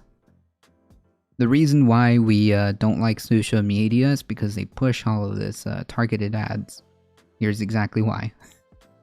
The Panama Papers on steroids, the ICIJ director, Gerald Ryle, referring to the 2016 expose of the tax evading secrets of the super rich, is broader, richer, and has more detail, according to The Guardian.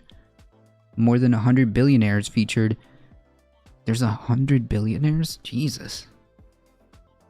In the leaked data, as well as celebrities, rock stars, and business leaders. Many use shell companies to hold luxury items such as property and yachts, as well as incognito bank accounts. There's even art ranging from looted Cambodian antiquities to paintings by Picasso and murals by Banksy. Wow. There's never been anything on this scale, and it shows the reality of what offshore companies can offer to help people hide dodgy cash or avoid tax, said ICIJ's Fergus Shield, who added that the people in the files are using those offshore accounts, those offshore trusts, to buy hundreds of millions of dollars of property in other countries and to enrich their own families at the expense of their citizens. Ah, no way, really?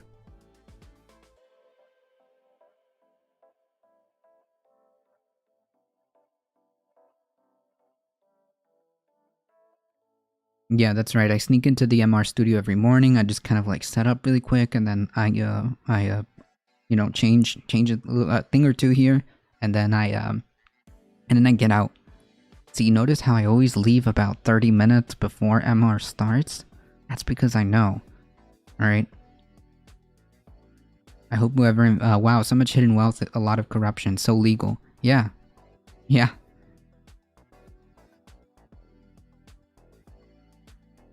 Oh no. Is that true? Spread it forward. Oof.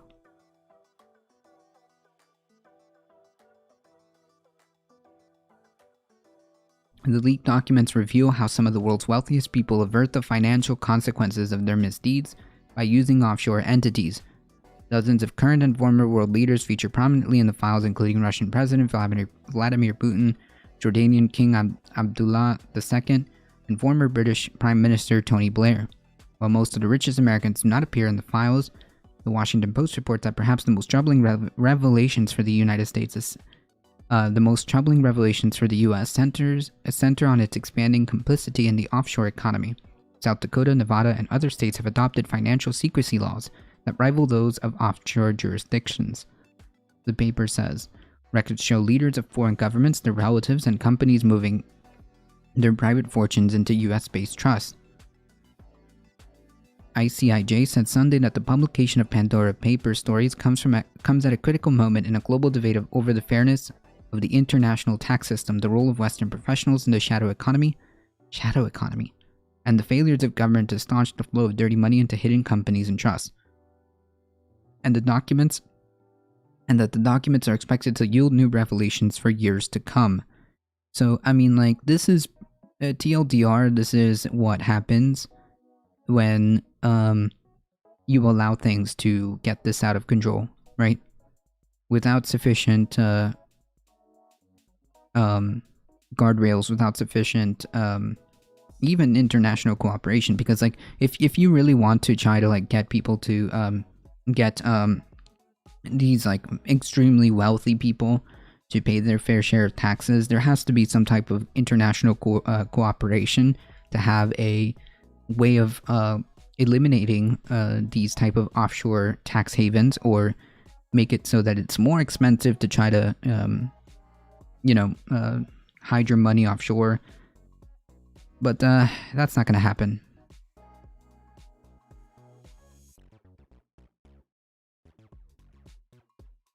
Oh, what? Brazilian investigator was this guy was car bombed, or this person? Wait, was it? Joke's on them. With the global economy collapsing, good luck trying to spend all this loot. Nah, it's not about spending the loot. It's about acquiring the correct resources, land, yachts. It was a she? Oh my goodness. Wow.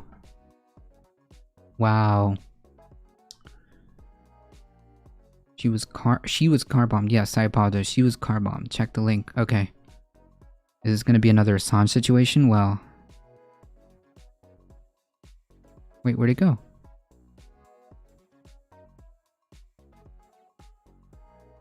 Oh, here we are. Oh, yes, I remember.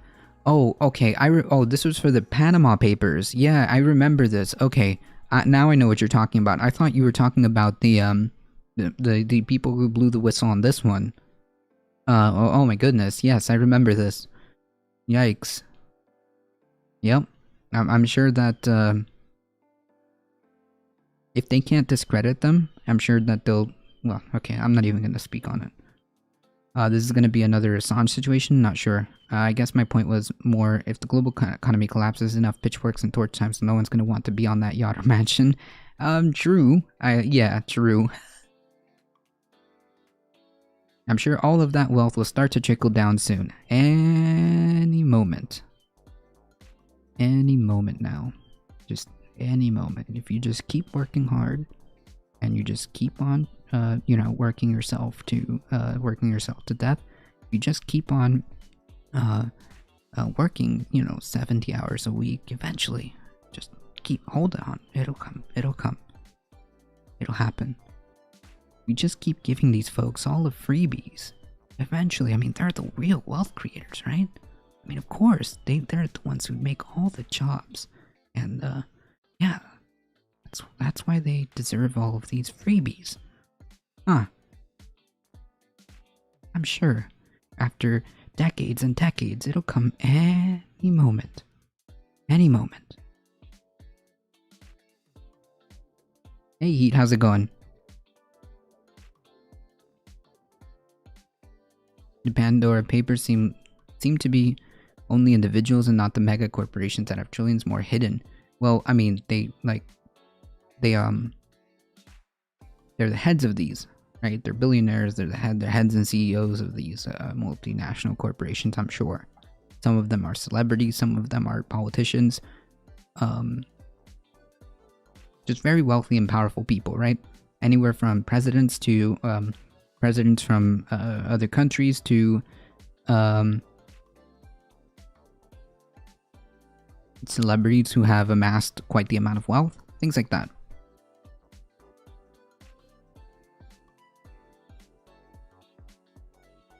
Yeah, I can see it's another feel-good fluff stream. True. We're just hanging out, right? Don't worry, the doom is coming. The doom is coming. The real doom. But personal accounts or corporate? Unclear. I think they funneled a lot of money and did a lot of shady, weird transactions to make it so. Shell companies, they hold investments in offshore shell companies. Like, when you have this amount of wealth, you can make it the cost of business because it actually brings you get to keep more of money. You move things in certain ways offshore and through a designated, I guess, finance person, what their title would be, in ways that will make sure that you don't pay taxes and make sure that whatever your investments are nicely all woven together to avoid any type of ramifications or accountability, I should say. True. Have you read a British newspaper lately? Yeah. Well, trying to be a little bit positive. But you are correct. Anyways, the TLDR is, wow, surprise Pikachu face. A lot of like rich and powerful people do weird, shady financial dealings. Wow.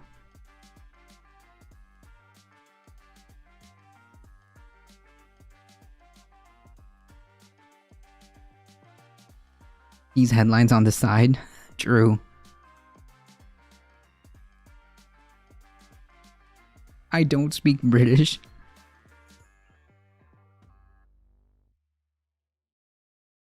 Anyways, yeah, I know, big scandal. Everybody should be surprised at the knowledge. At the knowledge that, yeah, it turns out rich and people who have the resources can do weird financial dealings that protect their wealth. Wow, I know, shocking. All the big boys have their own shell companies, but a lot of the semi-rich use these service companies. Yeah, if you have enough resources and wealth, and you can do a lot of shady financial dealings that are done in such a way that on the surface it looks pretty legal, yeah, then you will do it. Wait, are you trying to tell me that Powers does what it wants and ignores the rules? No way! Who would have guessed? I know. Yeah, it will trickle down into my pocket, true. Anyways, that's the TLDR of this. Huge reveal.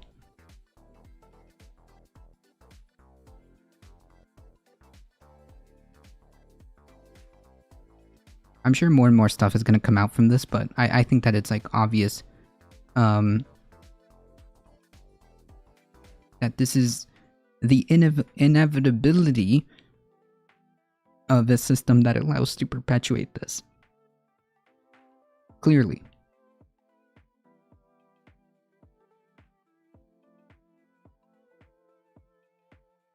Big Oil is all out going to fight the climate rules and the Build Back Better. Another surprise Pikachu face headline. America's oil and gas industry is fighting tooth and nail to kill or scale back climate provisions in the President Joe Biden's $3.5 trillion Build Back Better plan.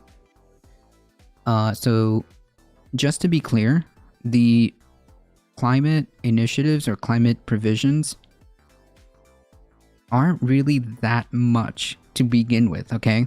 Remember, the 3.5 trillion deal was the compromise, okay?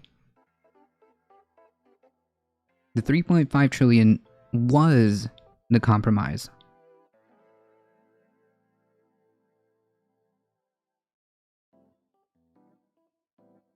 Yes, the rich people get to decide how much they pay in taxes. And it's definitely not a fair system. Yes, correct. I cannot wait until 2024. It's gonna be rough. It's probably the tiniest of climate actions. Yeah, that's my point. Exactly, Thundera. Like, in the scope of things, when you look at what the 3.5 trillion has to offer, it's not really that much. It's just not really that much, right? However, I think it's important because, and you know, it's apparent because the fossil fuel industry is fighting tooth and nail, for this.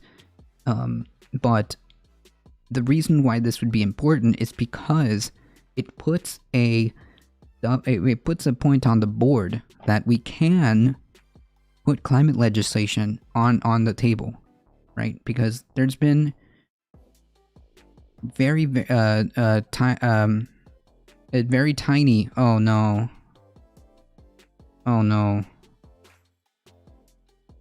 Hey chat. Ron DeSantis is going to finally end this climate hoax by himself, right? He's going to he's going to check this out. He's going to single-handedly end this climate hoax.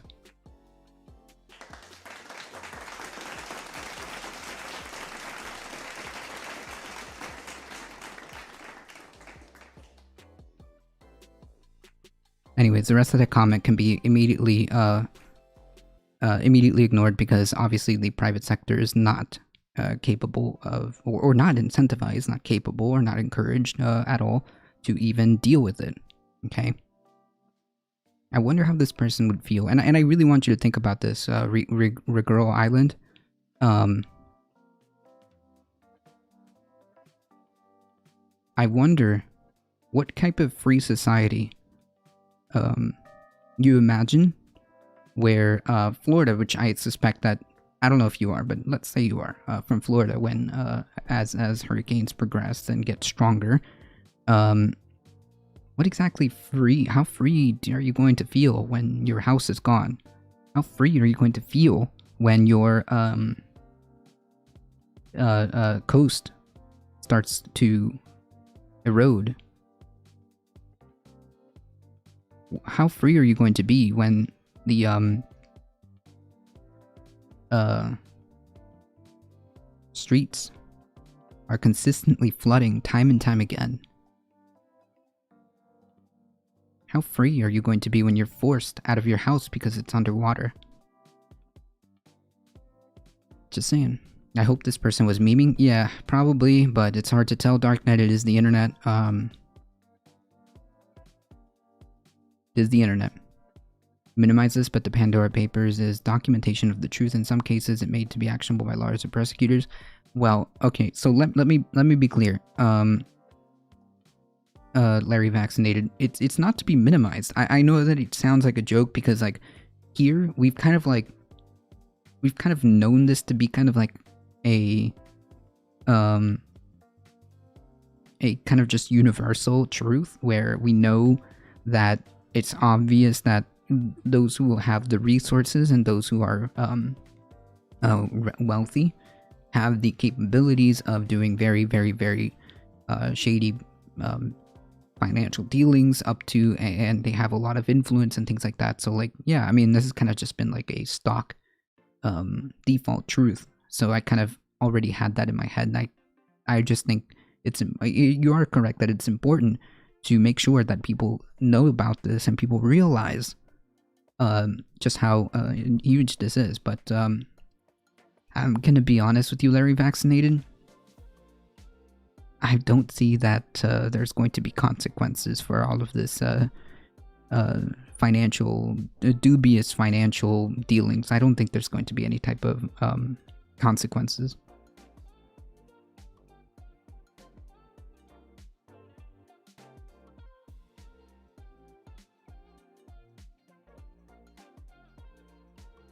I just had a tornado last night. Yes, I saw that. And yikes. Although you can't attribute every single thing to climate change, but you can say that a lot of these random like weather patterns are going to be messed up because of climate change, and you're going to see more and more often like strange weather that doesn't normally happen become the norm. Currently, in some parts of Florida, there are places that if the pumps fail, underground parking on some roads and basements and floods, especially at high tide. Confirmed. Yes, that is true. I can't wait. Yeah. Told everything. I can't wait to have an Amazon Prime City ration. I can't wait till the first Amazon apartment. I mean, there's not much areas of growth left. True. Amazon Prime City. For the small price of X, you can live in an Amazon city. Look at that.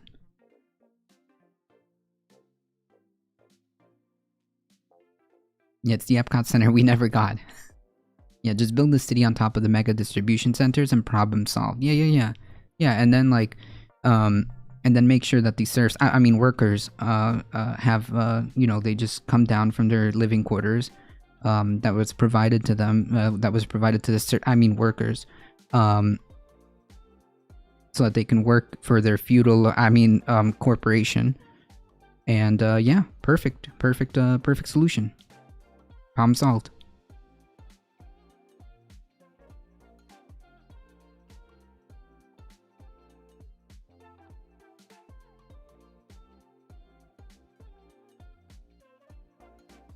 No privacy, no sick days, no life for the workers who work under the feudal corporation of Amazon.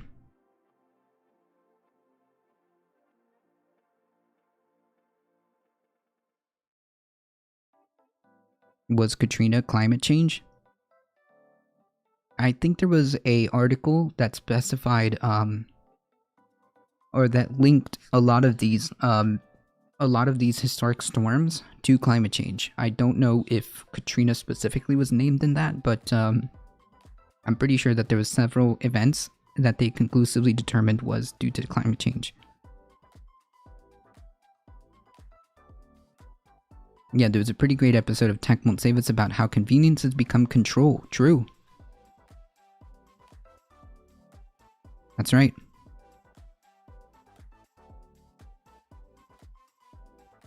I can't wait. Well, not without pressure, Putin and the King of Jordan are safe, but the IRS can investigate America and the Fed can investigate the bank involved in South Dakota. They especially like the good. They especially like to go after drug money. It's what happened to Wells Fargo. Yeah, but like something egregious has to really happen. Especially like didn't we just read that the states themselves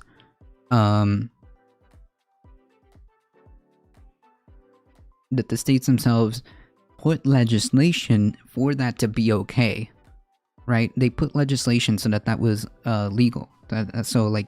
You see how, like, we have the problems here? Till the pinball machine was shook too hard.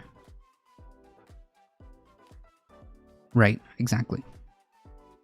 Yeah, so, like, the states, like South Dakota, I believe what the implication was that they actually put that on the books so that it'd be fine.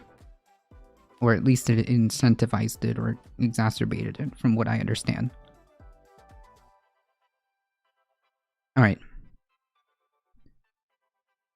Focus chat. We're getting into the really nitty-gritty stuff here for today. America's oil and gas industry is fighting tooth and nail to kill or scale back climate provisions in President Joe Biden's $3.5 trillion Build Back Better plan. We're leaving everything on the field here in terms of our opposition to anti-energy provisions. Anti-energy provisions? Huh. Mike Summers, President and CEO of the powerful American Petroleum Institute. Wait, so I love this language. We're leaving everything on the field here in terms of our opposition to anti-energy provisions. I love the framing of this. Anti-energy provisions. So then what do you call making sure that we have renewables, making sure that we have an expansion of solar, wind, and hydroelectric plants? Like, what is that if not energy? Wait.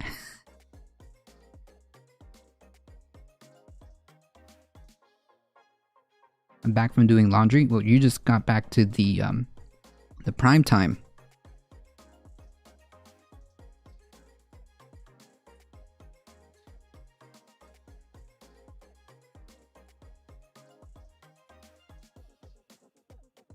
Solar, renewables and solar all fail? Nah. Yes, exactly, Eric. Solar energy equals anti-energy.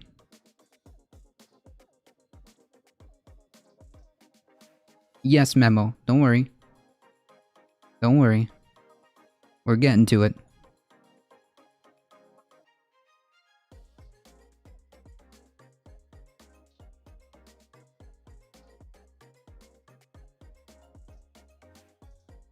I got you, Memo. I got you. I got you. They cost more than they're worth. You need a fossil fuel baseload for when they're offline. When they work, but they don't always work. It's a huge problem, sadly. That's not really the case of how things actually work here nowadays. I believe actually the technology that we have is pretty robust and capable. That is not an acceptable response to the climate crisis. There's been plenty of upgrades. There's been plenty of studies to show that solar, wind, hydroelectric, and things like this are quite sustainable, especially our new battery technologies that are able to hold power are much better. Yeah, the cool thing is that we are going to try to decouple from stuff like natural gas. Something I discovered in the camper is that we can meet our energy needs with solar. If we reduce our energy needs, it's a bit of reduction too. True.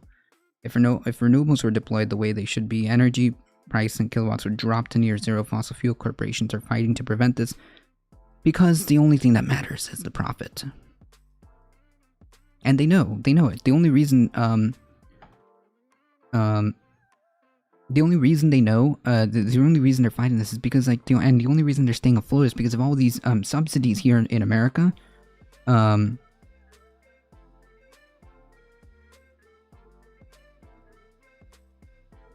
Here in America, we have heavily subsidized fossil fuels, and without all that, they would pretty much go under.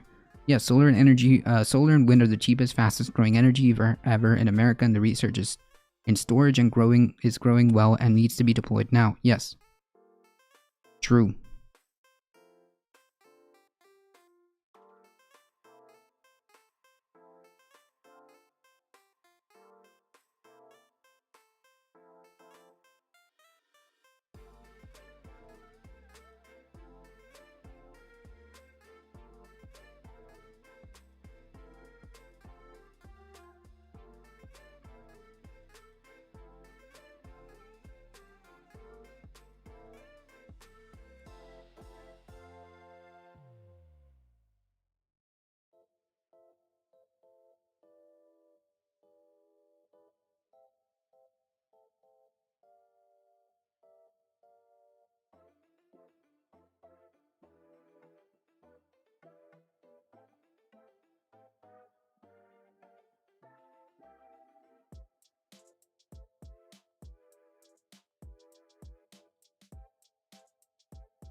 Here, from the energy.gov, just to give you an example, from the government website.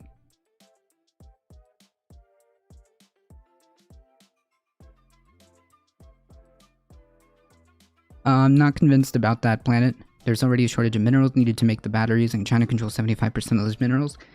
No. I think that we have plenty of that special. Okay, so there was a new finding of how to make these batteries, and I think that the way of making them has become or can be sustainable. I don't care about Tesla. So just to give you an example from the energy.gov, just on wind. Wind is a domestic source of energy. The nation's wind supply is abundant and inexhaustible. Over the past 10 years, U.S. wind power capacity has grown 15% per year, and wind is now the largest source of renewable power in the U.S. It's sustainable. Wind is actually a form of solar energy. Winds that are caused by heating of the atmosphere by the sun, the rotation of the earth, and the earth's surface is regulated. For as long as the sun shines and the wind blows, the energy produced can be harnessed to send power across the grid. So yeah, it's quite sustainable. Yeah, so that's just not the case.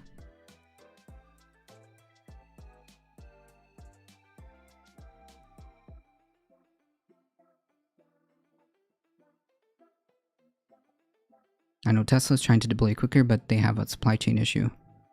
Tesla's having trouble scaling battery production. Renewables fail at large scale. No evidence for that. It's a good idea, but it just doesn't work at the scale we need.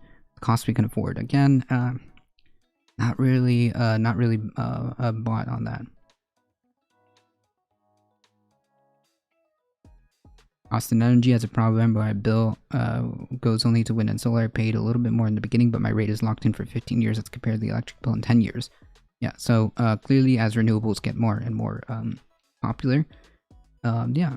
So I don't get it. None of this makes sense on the surface.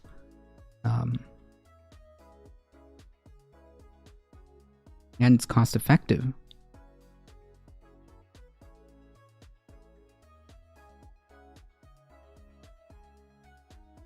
So the idea that it's just too expensive is well, you're just wrong. Sorry. Land-based utility scale wind is one of the lowest priced energy sources available today.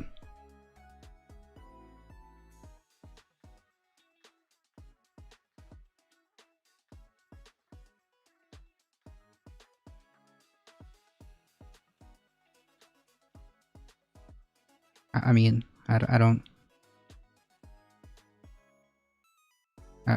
get it. Wind offers many advantages, which explains why it's one of the fastest growing, besides solar, energy sources around the world. Research efforts aimed at addressing the challenges to greater use of wind energy. Read on to learn more about the benefits of wind power and some of the challenges it's working to overcome. So yeah, I mean, like, clearly the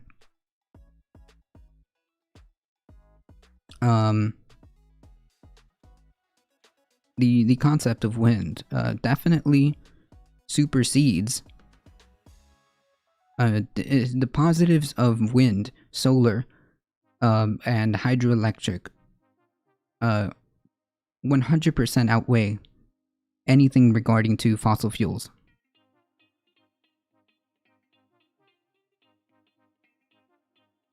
I don't disagree that we need this. We're stuck between a rock and a hard place. Our current path of fossil fuel is not viable, but sadly neither renewables.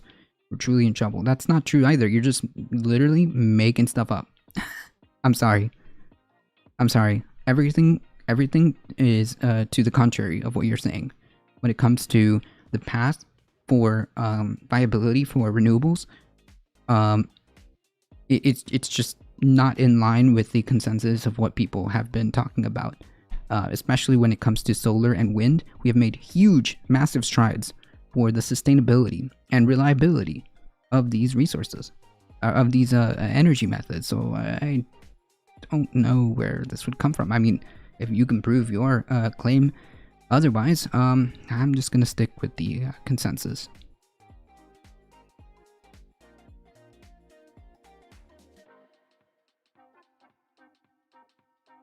Anyways.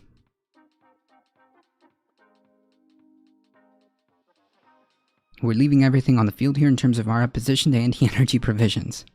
Mike Summers, president of the CEO of the powerful American Petroleum Institute. The API is advertising its swing congressional districts around the Build Back Better plan and blitzing social media with paid ads. Nice. Nice.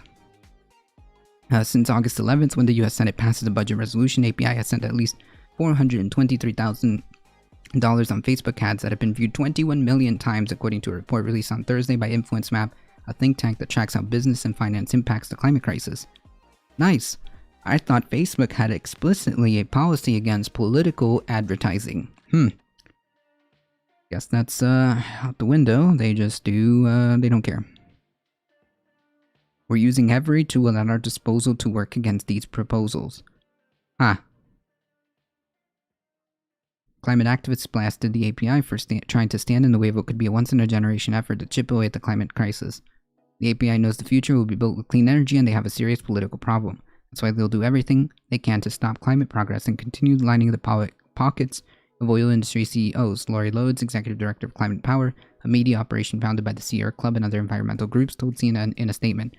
But their lies don't work. API is losing its power in Washington, and Congress will pass the Build Back Better Act and invest in clean energy future for the next generations. That's a hopeful statement, but I don't prescribe to this.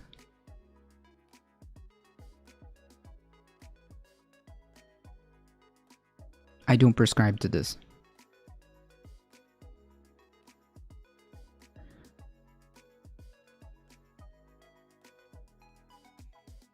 So we can utilize all types of energy creation, since different places will be able to create different energy better in different ways. Yeah, true. True. Kyle, there's so many different types of renewables that we can use. But the leaders on this, in terms of like how fast and how cheap and how sustainable they are, the cheapest ones that we can deploy right now that are the cheapest ones that we can deploy right now that we have a pretty good bet with is solar and wind, are like basically the top two from what I understand. And those are cheap, effective, and the best ones to begin to decouple ourselves from fossil fuels, especially when it comes to the energy grid. That's the number 1 and 2 contender, I think.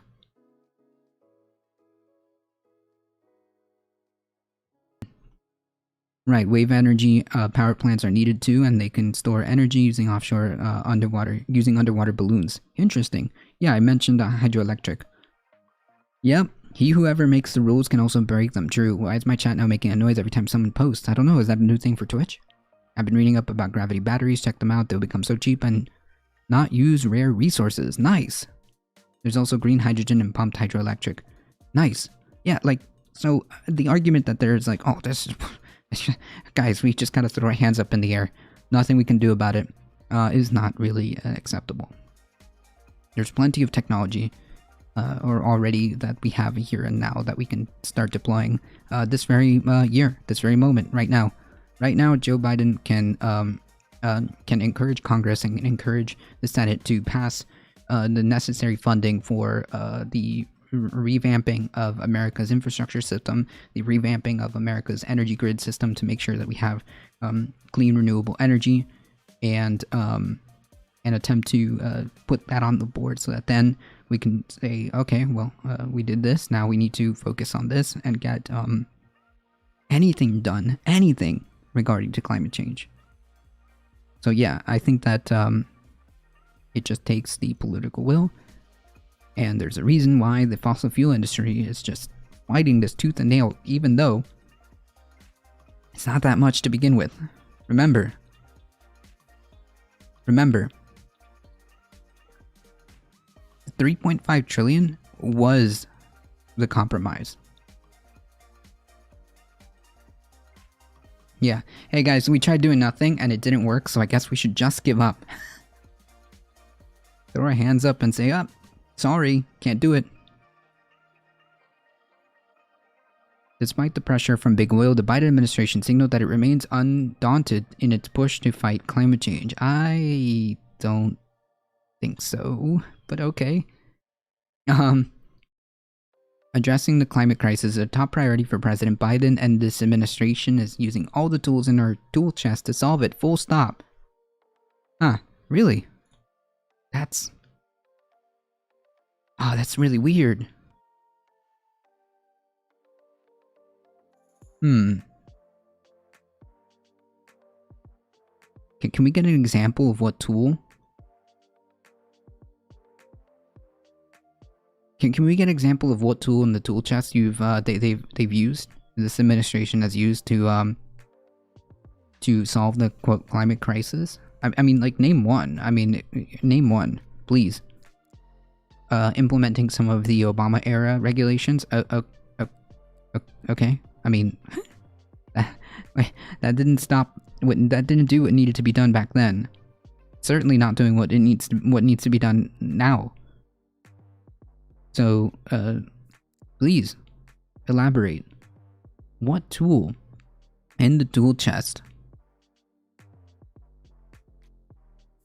is the Biden administration? Can we point to one?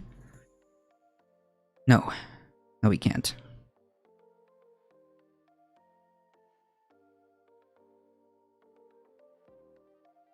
I guess we'll just have to keep belching out carcinogens and greenhouse gases into the atmosphere. Sorry. Plus, Biden is executive, no Congress, and no legislative members. That's crazy. Wild in U.S. politics anyway. True. Actually, that sounds expensive, so I guess we'll just wait till it's too late. GG. Flawless logic. Thank you.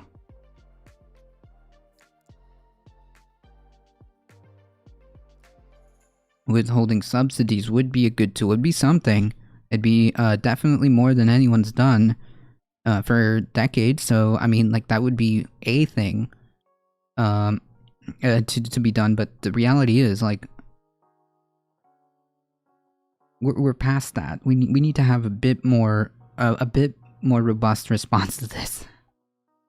Yeah, we'll figure it out next time. Don't worry, chat. Next time, you know. Next time.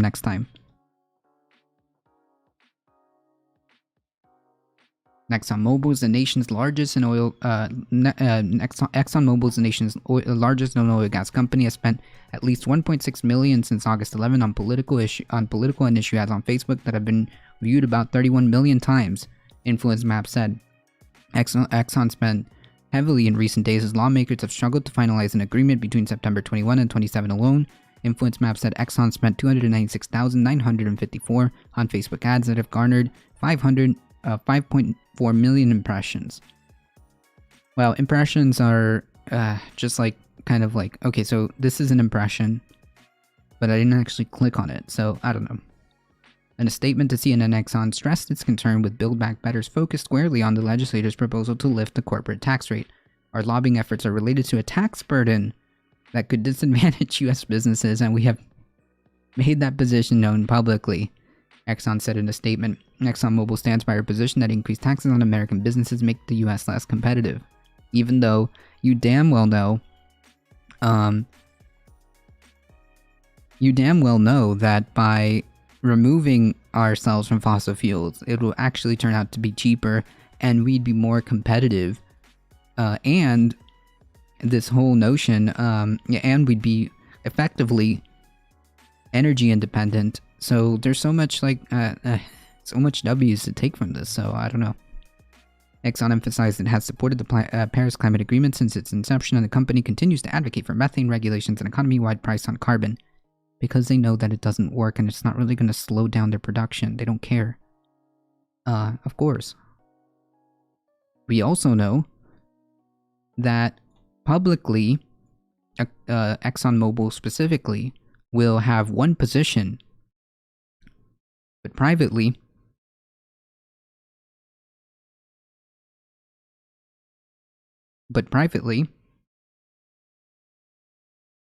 they hold another. We know this.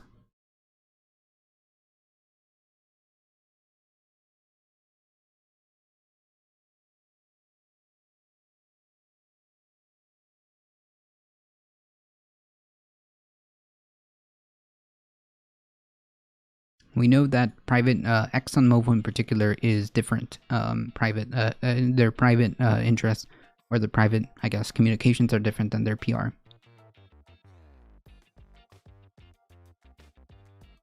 So I heard Imagine was a cool baron, but I heard Cinema came from nothing, used welfare, and ran as a progressive, and now has a completely flip-flop and is like conservative troll at this point. I don't know if she's like a conservative troll. I think she's just like out of touch. I don't think she's like, I think she's just out of touch and making like these weird like owns or gotchas for the sake of like a political stunt, I guess. It almost feels like that. Yeah, we'll be more competitive underwater. Yeah, good point.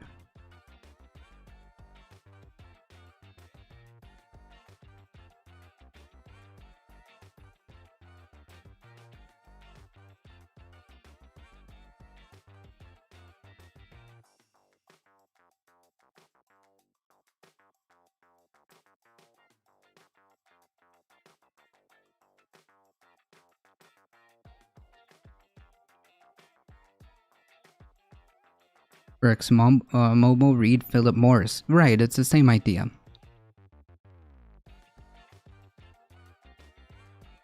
It's the same idea. However, the API, which Exxon, Chevron, and many other energy companies are a member of, is taking issue with methane regulations in the big Build Back Better plan. Wait.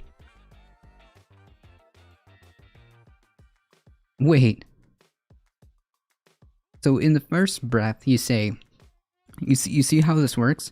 The company continues to advocate for methane regulations and an economy-wide price on carbon. However, in the back end, they are continuing to take issue with methane regulations in the Build Back Better plan. Do you see how this works? The legislation would establish a methane fee on emissions from the oil and gas industry that are above a certain threshold. Biden recently announced that the US and the European Union have pledged to slash emissions of methane, a potent greenhouse gas, by nearly 30% by the end of the decade. Scientists say that methane traps 25 times more heat and carbon than carbon dioxide, making a central problem in the climate crisis. True. We actually read the IPCC report, and they were very explicit about the need to curb methane. Methane is the main component of natural gas, the leading method of powering the U.S. grids and heat homes. At its core, it's a tax on American natural gas. Somers, the API CEO, told CNN in an interview, that's one example. That is one example of something we are trying to beat back. Yeah, except the renewable energy would end up being cheaper for them. So, yeah. The debate comes as natural gas prices have surged in the U.S. to the highest level since 2014. The price spikes have been far worse in Europe and Asia, setting off an energy crisis that has led to blackouts and bailouts. That's weird. Wasn't somebody in chat saying how that it was natural gas that's really needed in Europe? That's really weird. Wait, wasn't that person in chat advocating or saying something to the effect that this is why we need natural gas because something economics? Yeah. As natural gas prices increase, particularly as we go into the winter, the last thing lawmakers should be doing is increasing prices on American consumers. Somers added that Europe's experiencing with skyrocketing natural gas prices would serve as a cautionary tale to US politicians. In Europe, there's been a very fast rush to energy transition. I would argue it's too fast. So yeah, like wait, this person was unironically making the same arguments that the oil and gas industry is making. This like, I'm sorry, I forget the username. I'm sorry, but this is like unironically the exact same talking points. I think they're gone. I hope that they listen. Oh, Coherent Dreams. Thank you. Unironically, this is the exact same talking point and the exact same argument. Being made, mind you, being made by the oil and gas industry to make sure that the most basic, an iota of attempts to move and propel us forward is being stymied by this. It's just, none of it makes sense. None of it's adding up. I did literally ask if they were in oil's pocket. That is true. We can check the logs. That is true. I did remember that, Callow. Because unironically, this is the argument. Okay? Oh, guys, whoa, slow down. We just too rushed. Slow down a couple of years. That'd be too fast. Yeah, no. Of course, Summers conceded policy is just one factor in Europe. There's another factor, Russia. Russia continues to be a difficult actor in energy markets. That part is true. The problem with Russia is that they are also a very high emitter of methane. They don't take care. Their infrastructure leaks so much methane. It's really bad. Not only that, they're like really big on exporting natural gas too.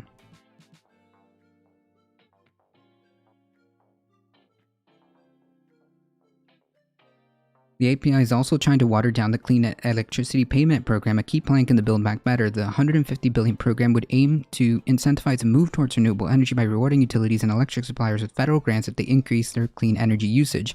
Right, so you'd incentivize them to decouple from fossil fuels. Okay. How is that any different from all the subsidies we provide to the fossil fuel industry? Somerset API is working hard to get the clean electricity program taken out of the legislation or modified, arguing natural gas has helped reduce emissions in the power industry. Wait.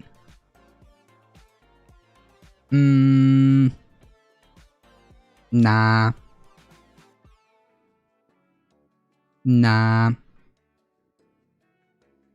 I think if you rush that transition, it will increase costs and decrease reliability. Nah. Wait. This is the exact same thing this person was saying. Wait.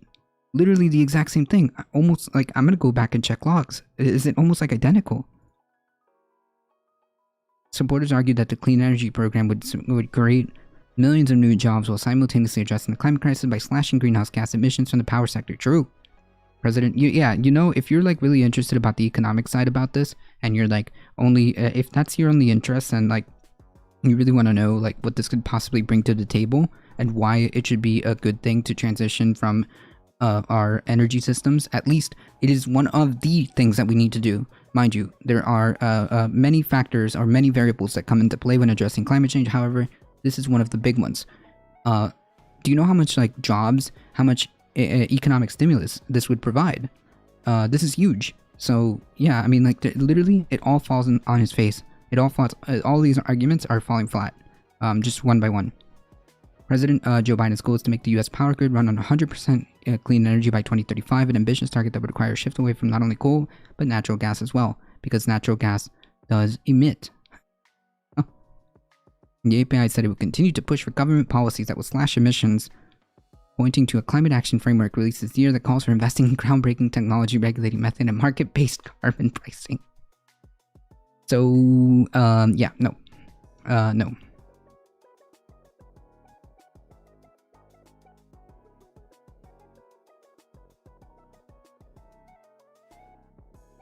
They did their own research. That's the only thing I get confused about is economics. I hate economics. It's not easy. It's very complex. But hey, here's the cool thing: when you get into propelling the infrastructure, by definition, usually creates a lot of jobs. Infrastructure, investing in infrastructure has a lot of good economic outcomes, return on investments, if you will, and it's always good. Always good when countries invest in infrastructure. They always create jobs. They always create economic stimulus. We like to be called job creators, but not if it's hard. Ooh, we don't want competition. Ooh, true.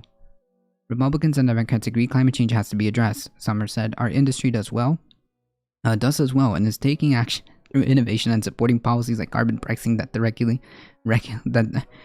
the direct regulation of methane. However, in the same breath, this person is telling us they are in favor of, quote, addressing climate change, also are against regulating methane while also supporting the regulation of methane. The memes write themselves, folks. Still, the API's all-out effort to water down parts of the Build Back Better underscores the behind-the-scenes stakes of the fight to shape legislation aiming at addressing the climate crisis.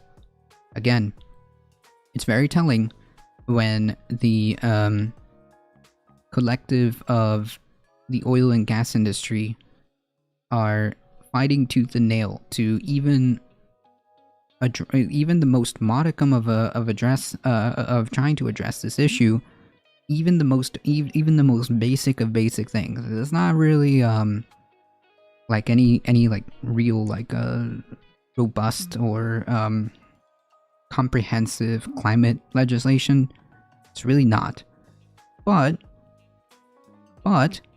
it does include certain important provisions that would put climate legislation on the board and would then provide or continue the momentum that has gathered around this issue. That's the problem. That's the problem.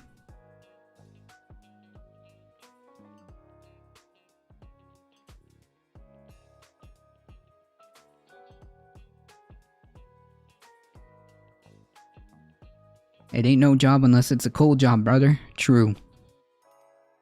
True.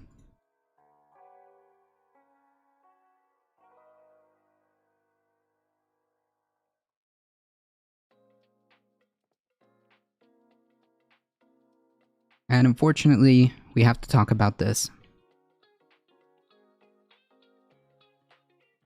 And unfortunately, we have to,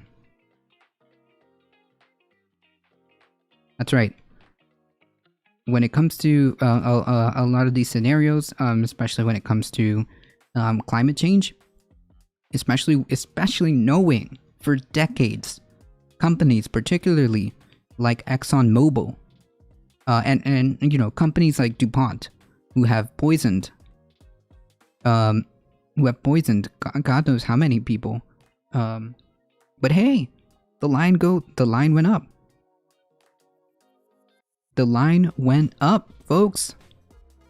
It's okay, because any fines just get cast aside as a cost of doing business. Line goes up.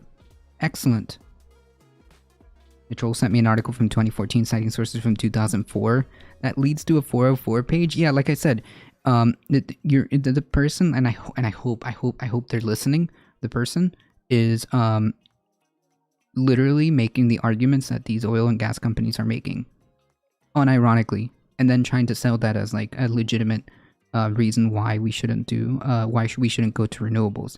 And it's in line with a lot of like climate change denial talking points. They'll say things, they'll say tropes like alarmism. They'll say that it's we just can't do it right now.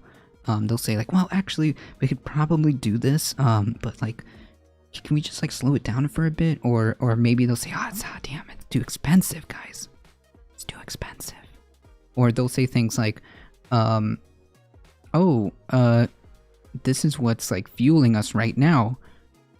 There's no possible way we can just shift. It just can't. There's too much writing on it. Well, I guess we should have, by that logic, stayed with candles. Because, you know, God forbid, light bulbs take over and we put out the candle makers out of business. Yeah. I guess we should have all just stayed with the horse and carriage, because the car industry just took it over. We just can't move forward, guys. Can't move forward. I guess we should just die. True.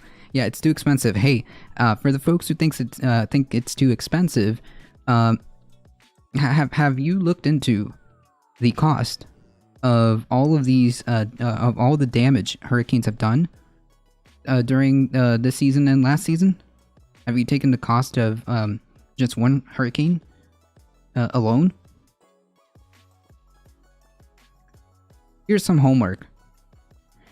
To the person who was attempting to unironically make the same arguments as the fossil fuel industry.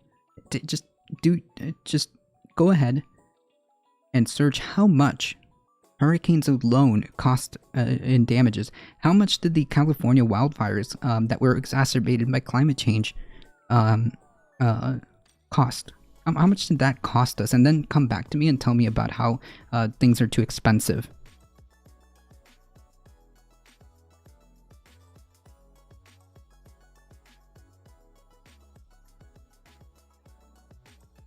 So yeah, like all of these arguments begin to fall on their face like immediately.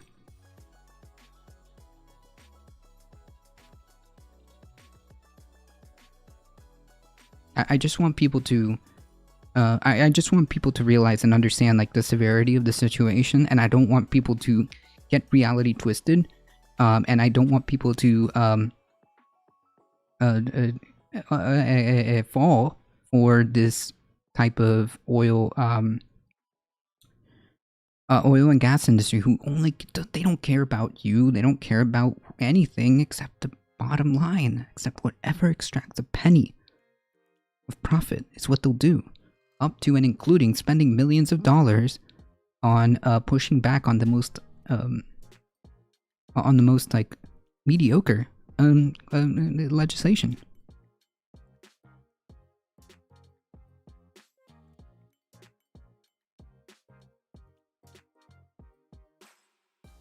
Yeah, Silver Knight, I believe it. And you know what? And it's really frustrating that like we're being held back.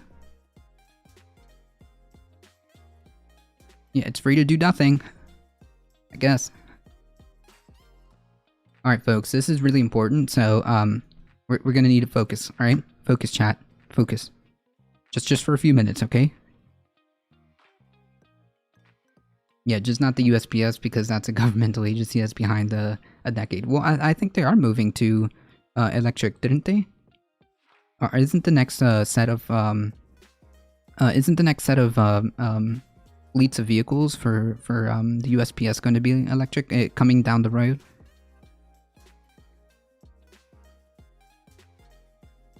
But I have 100% funding it to give it a go. Let's put $1 trillion. I hope I'm wrong. We'll run into resource limits, but yes, doing nothing good is neither.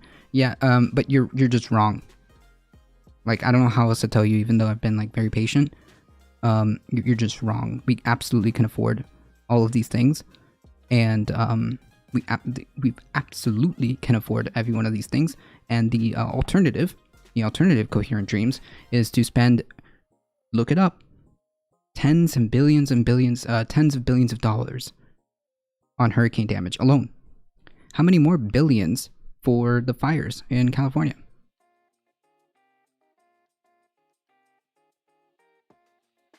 So yeah, the alternative is to eat those costs. Are you okay with that? The market, okay, listen. The market isn't designed to isn't incentivized or designed to fix this. I'm sorry. It's not. It's not incentivized, or it's not equipped. It's not designed or incentivized to fix it. Okay. Because if you're talking about the market right now wants to maintain whatever is the status quo. Okay, the market doesn't work in the way you think it does. Okay, it's not some magical thing that decides on a whim the most logical conclusion, right? We see this time and time again, because the logical thing, if you want things to be cheaper, is to go to renewables, but that's not what's happening because the oil and gas have the monopoly.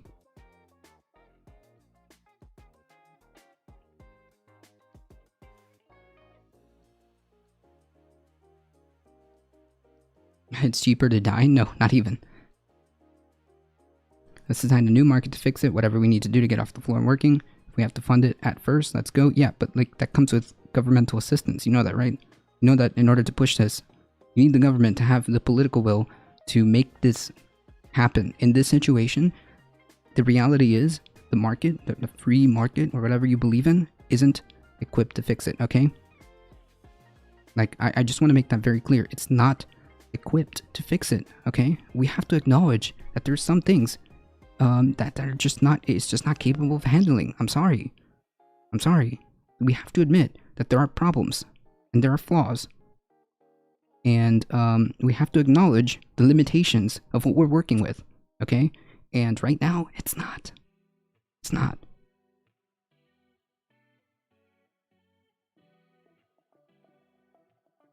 You want to know what the market looks like? You want to know the results of the market?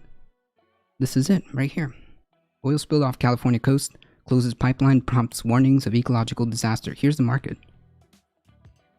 A 13 square mile oil spill off the coast of Southern California forced the closure of a pipeline and prompted officials to close beaches as warn of an ecological disaster on Sunday.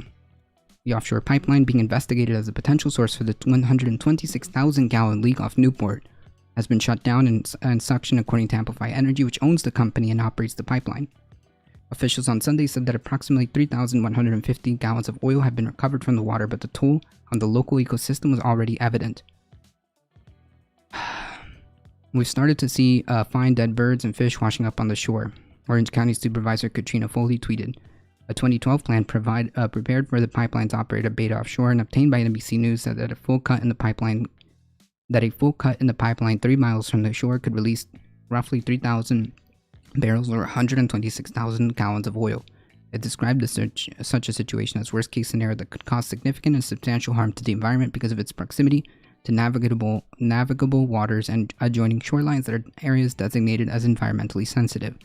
Divers were investigating potential source of the leak roughly 4 miles from the shore, according to Martine Wilshire, a chief executive of Amplify Energy. The company did not immediately respond to a request for comment on the 2012 plan.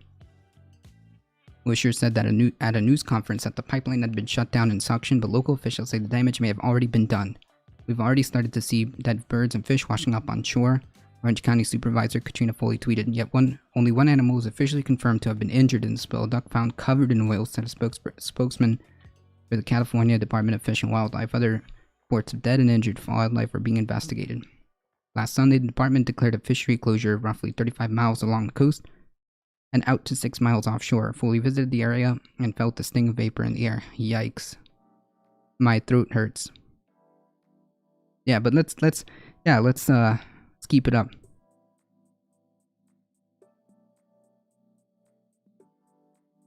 Let's continue to do this. Foley described seeing clusters of oil along the shoreline that compared to egg yolk. Oh, wow. She pleaded with residents to stay away from the area, not to disturb the oil clumps. County health officials warned residents to be aware of dizziness, headaches, and other side effects that exposure to an oil spill can cause. So yeah, please, let's continue to wait for the market to figure this one out. Some sections of the coastline in Huntington Beach were closed Sunday, and the city said in a statement that the spill has substantial ecological impacts on the shoreline and wetlands. The spill forced the city to cancel the final day of its Pacific Air Show because the skimming equipment and booms were deployed to prevent the flow of oil into ecologically sensitive areas, it said in a statement. Representative Rep. Michelle Steele, whose district includes Huntington Beach and Newport Beach, asked President Biden to declare a major disaster to help with recovery efforts. Miyoko Sakashida, director of the Center of Biological Diversity's Oceans Program, said the spill is a tragic reminder of the devastating threat offshore drilling can pose.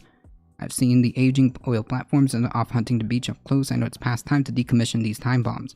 Even after fines and criminal charges, the oil industry is still spilling and leaking into California's coastal waters because companies aren't just capable of operating safely. It's just the cost of doing business.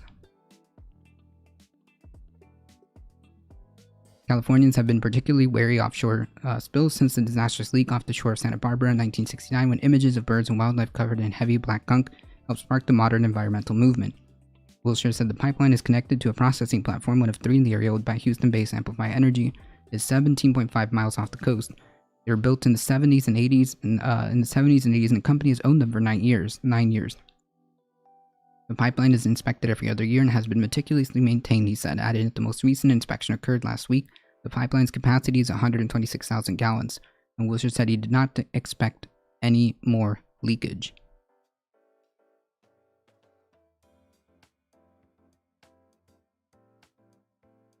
Feet hurt the clock when you simply stop. Stop it. Not Rose. She has customized support from Dr. Scholl's Custom. I was trying to get a video.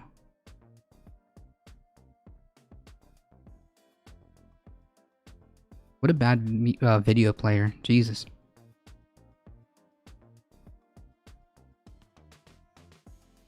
When it comes to oil spills, I always assume the numbers are way higher than what they say. It's not a safe assumption.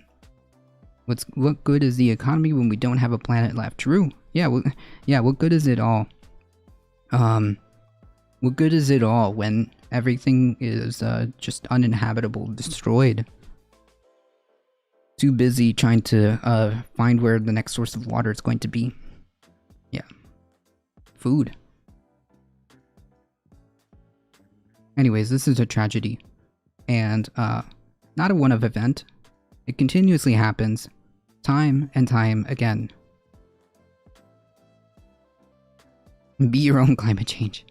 It happens time and time again. Even though they tell us, these companies tell us that we just can't do anything about it. Okay? It's just too expensive to shift. It's just that we're rushing into it. It's just that it's going to be more expensive. It's just that, no, I'm sorry, but this isn't an argument because A, it's just not true, and B, this is the alternative. I'm sorry.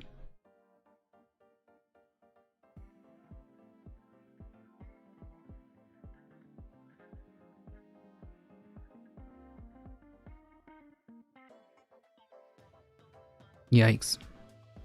You get the taste in the mouth just from the vapors in the air.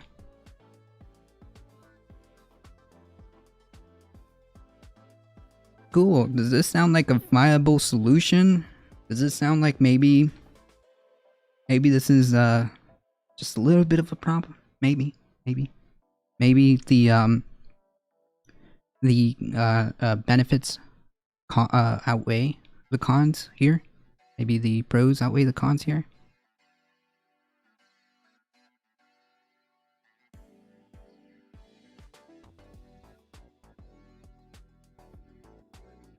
The only people that will be able to live on the few remaining tracts of unpolluted land will be the people that get mega rich of all the pollution. Yeah, but even then, climate change comes for all.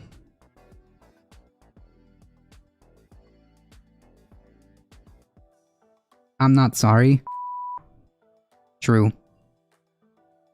If not for corporate liabilities law, these companies would be sued into oblivion. True. I'm not a doctor, but that doesn't sound healthy. No, it's not. This is incredibly toxic. This is incredibly toxic even to people. So like I don't get it. Where's the arguments here? Like where's the real legitimate argument? It doesn't provide any, like, there's no economic incentive. Okay, there's no real economic reason why we should continue to subsidize and uphold this industry that's dying. Anyways, 2, the immense cost from all of the destruction, from all the adverse weather events, from all the catastrophic weather events that happen, are to the tune of tens of billions each year, are just not worth it. 3, the economic gains, possibly by propelling us into the future, are substantiated. You can make economic growth with green and renewable energies. You can make jobs and you can make all of this stuff. And also the ecological damage is untold and is not measurable. The ecological damage from this will stay for a very long time. And it also affects our health, okay? You know what doesn't affect our health? Solar. Solar. Wind. Hydroelectric. Dr. Schultz thinks climate change will be good for people's feet.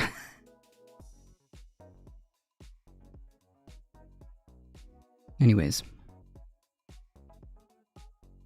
I'm just not convinced. I'm just not convinced that it's just that there's nothing we can do. I'm not convinced. I think we have the technology. I think we have the capability. I think we have the capacity, and I think that we can obtain the funding for it. Period. Full stop. Period and full stop. But the solar lights burn on fire. Boo boo BB. True. I was gonna lean into the whole windmills cause cancer kind of thing, but nah. I've done enough memeing. The reality is, ooh, PB, I love those emotes. I'm sorry. The reality is, like, this is serious, and there are things that we can do. There are things that are not only economically viable but cheaper, and that's what we should be doing. And there's a reason why I put the first article saying that the oil and gas industry are literally fighting tooth and nail to avoid any of this. Period. Full stop. And people should be aware of this. Please pay attention to what's happening in your local politics, your state representatives, your federal representatives. Okay? This Build Back Better plan, I understand that it's nowhere where it needs to be, but it's about putting that W on the board so that more climate legislation can be passed. And furthermore, some of it is important. Some of it is important, and I think that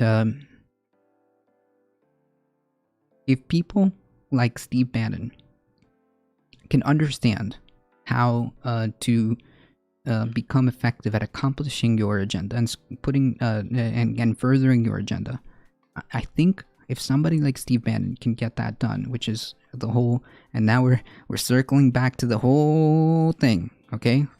We're circling back to the whole thing. If Steve Bannon understands the implications of local elections, the implications of mobilizing your base, and the implications of being prepared to know which levers of the system to press to get your objective done, I think we should probably understand and get mobilized ourselves. Just saying. Direct action is good. Protests are good. Calling your state senator, your federal senator, calling your federal representatives, making petitions, gathering your community together to send a message to your representative. I mean,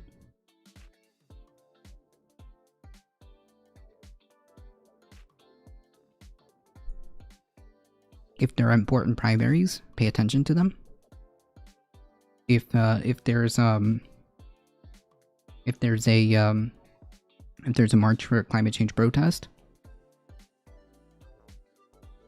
all of these things can work in simultaneous in parallel with making sure that we don't cede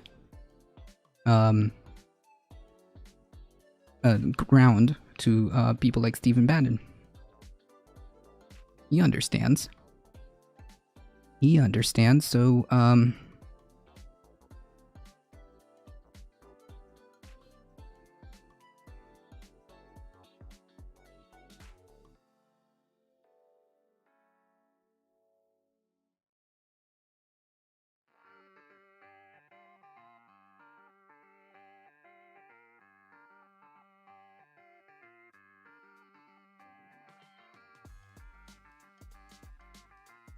I'll leave you with this quote because I still think that this is important.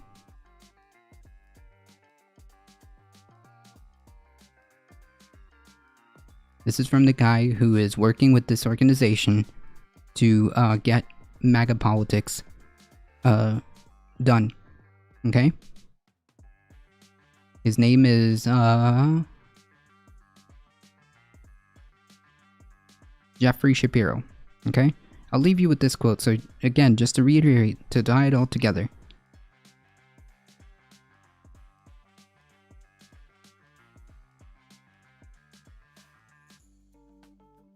My GED test, I had to write an essay about whether I agree climate scientist article or the birds in the windmill article.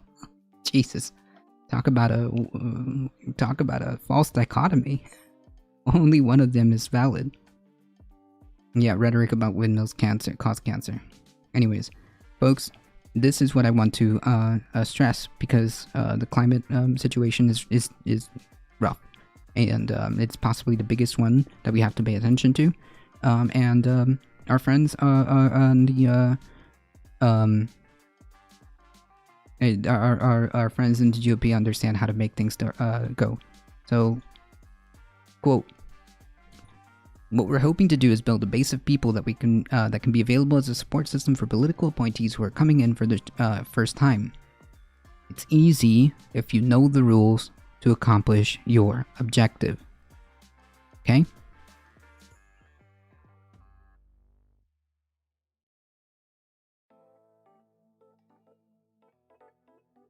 That's how they are effective.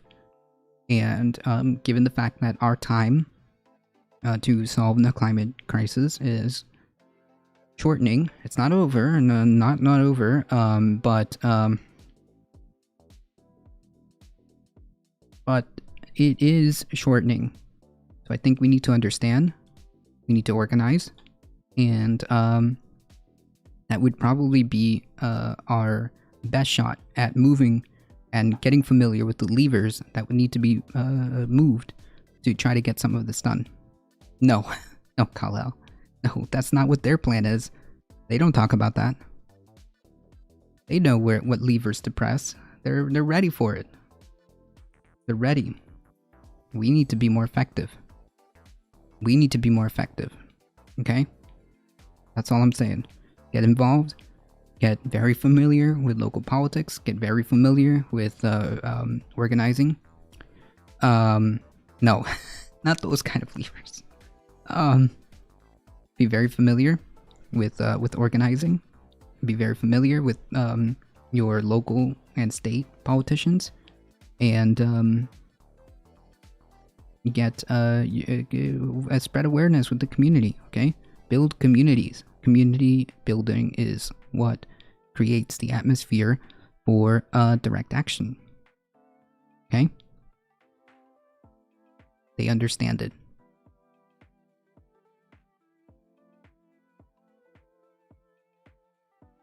They understand it. And they're going to translate that into real policies, into real MAGA policies. Okay? So if you want to avoid this, and you want to also have any type of shot of attempting to solve the climate crisis, this is what this is a game plan. This is part of.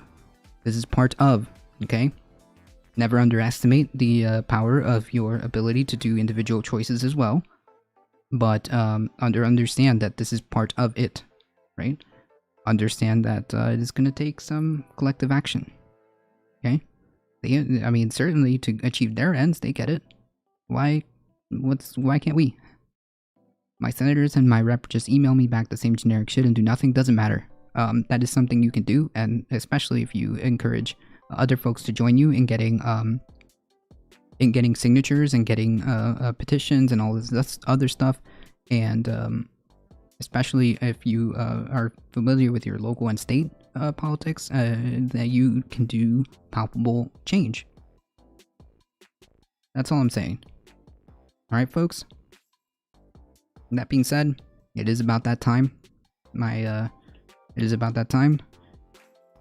Folks, real quick, just as a quick shill for myself, if you guys enjoy the content, please make sure you hit the follow button on your way out. Please make sure on YouTube you, I'm sorry, Samuel can wait. Please make sure you follow us on Twitter, on the YouTubes. Do the like, share, and subscribe. Follow us here. We're here Monday through Thursday, 9 a.m. to 11 a.m. Eastern Time.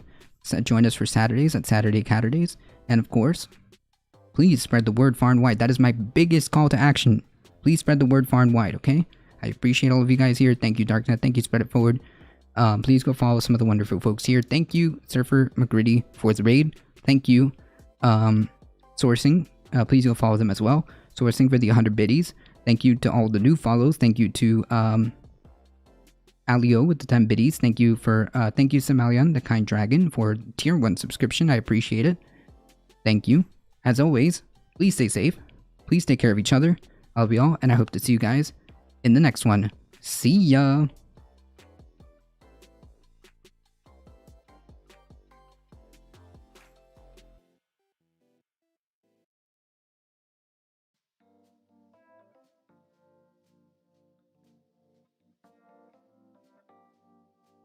Alright folks, hang tight. We're heading out in 5, 4, 3, 2, 1. Here we go.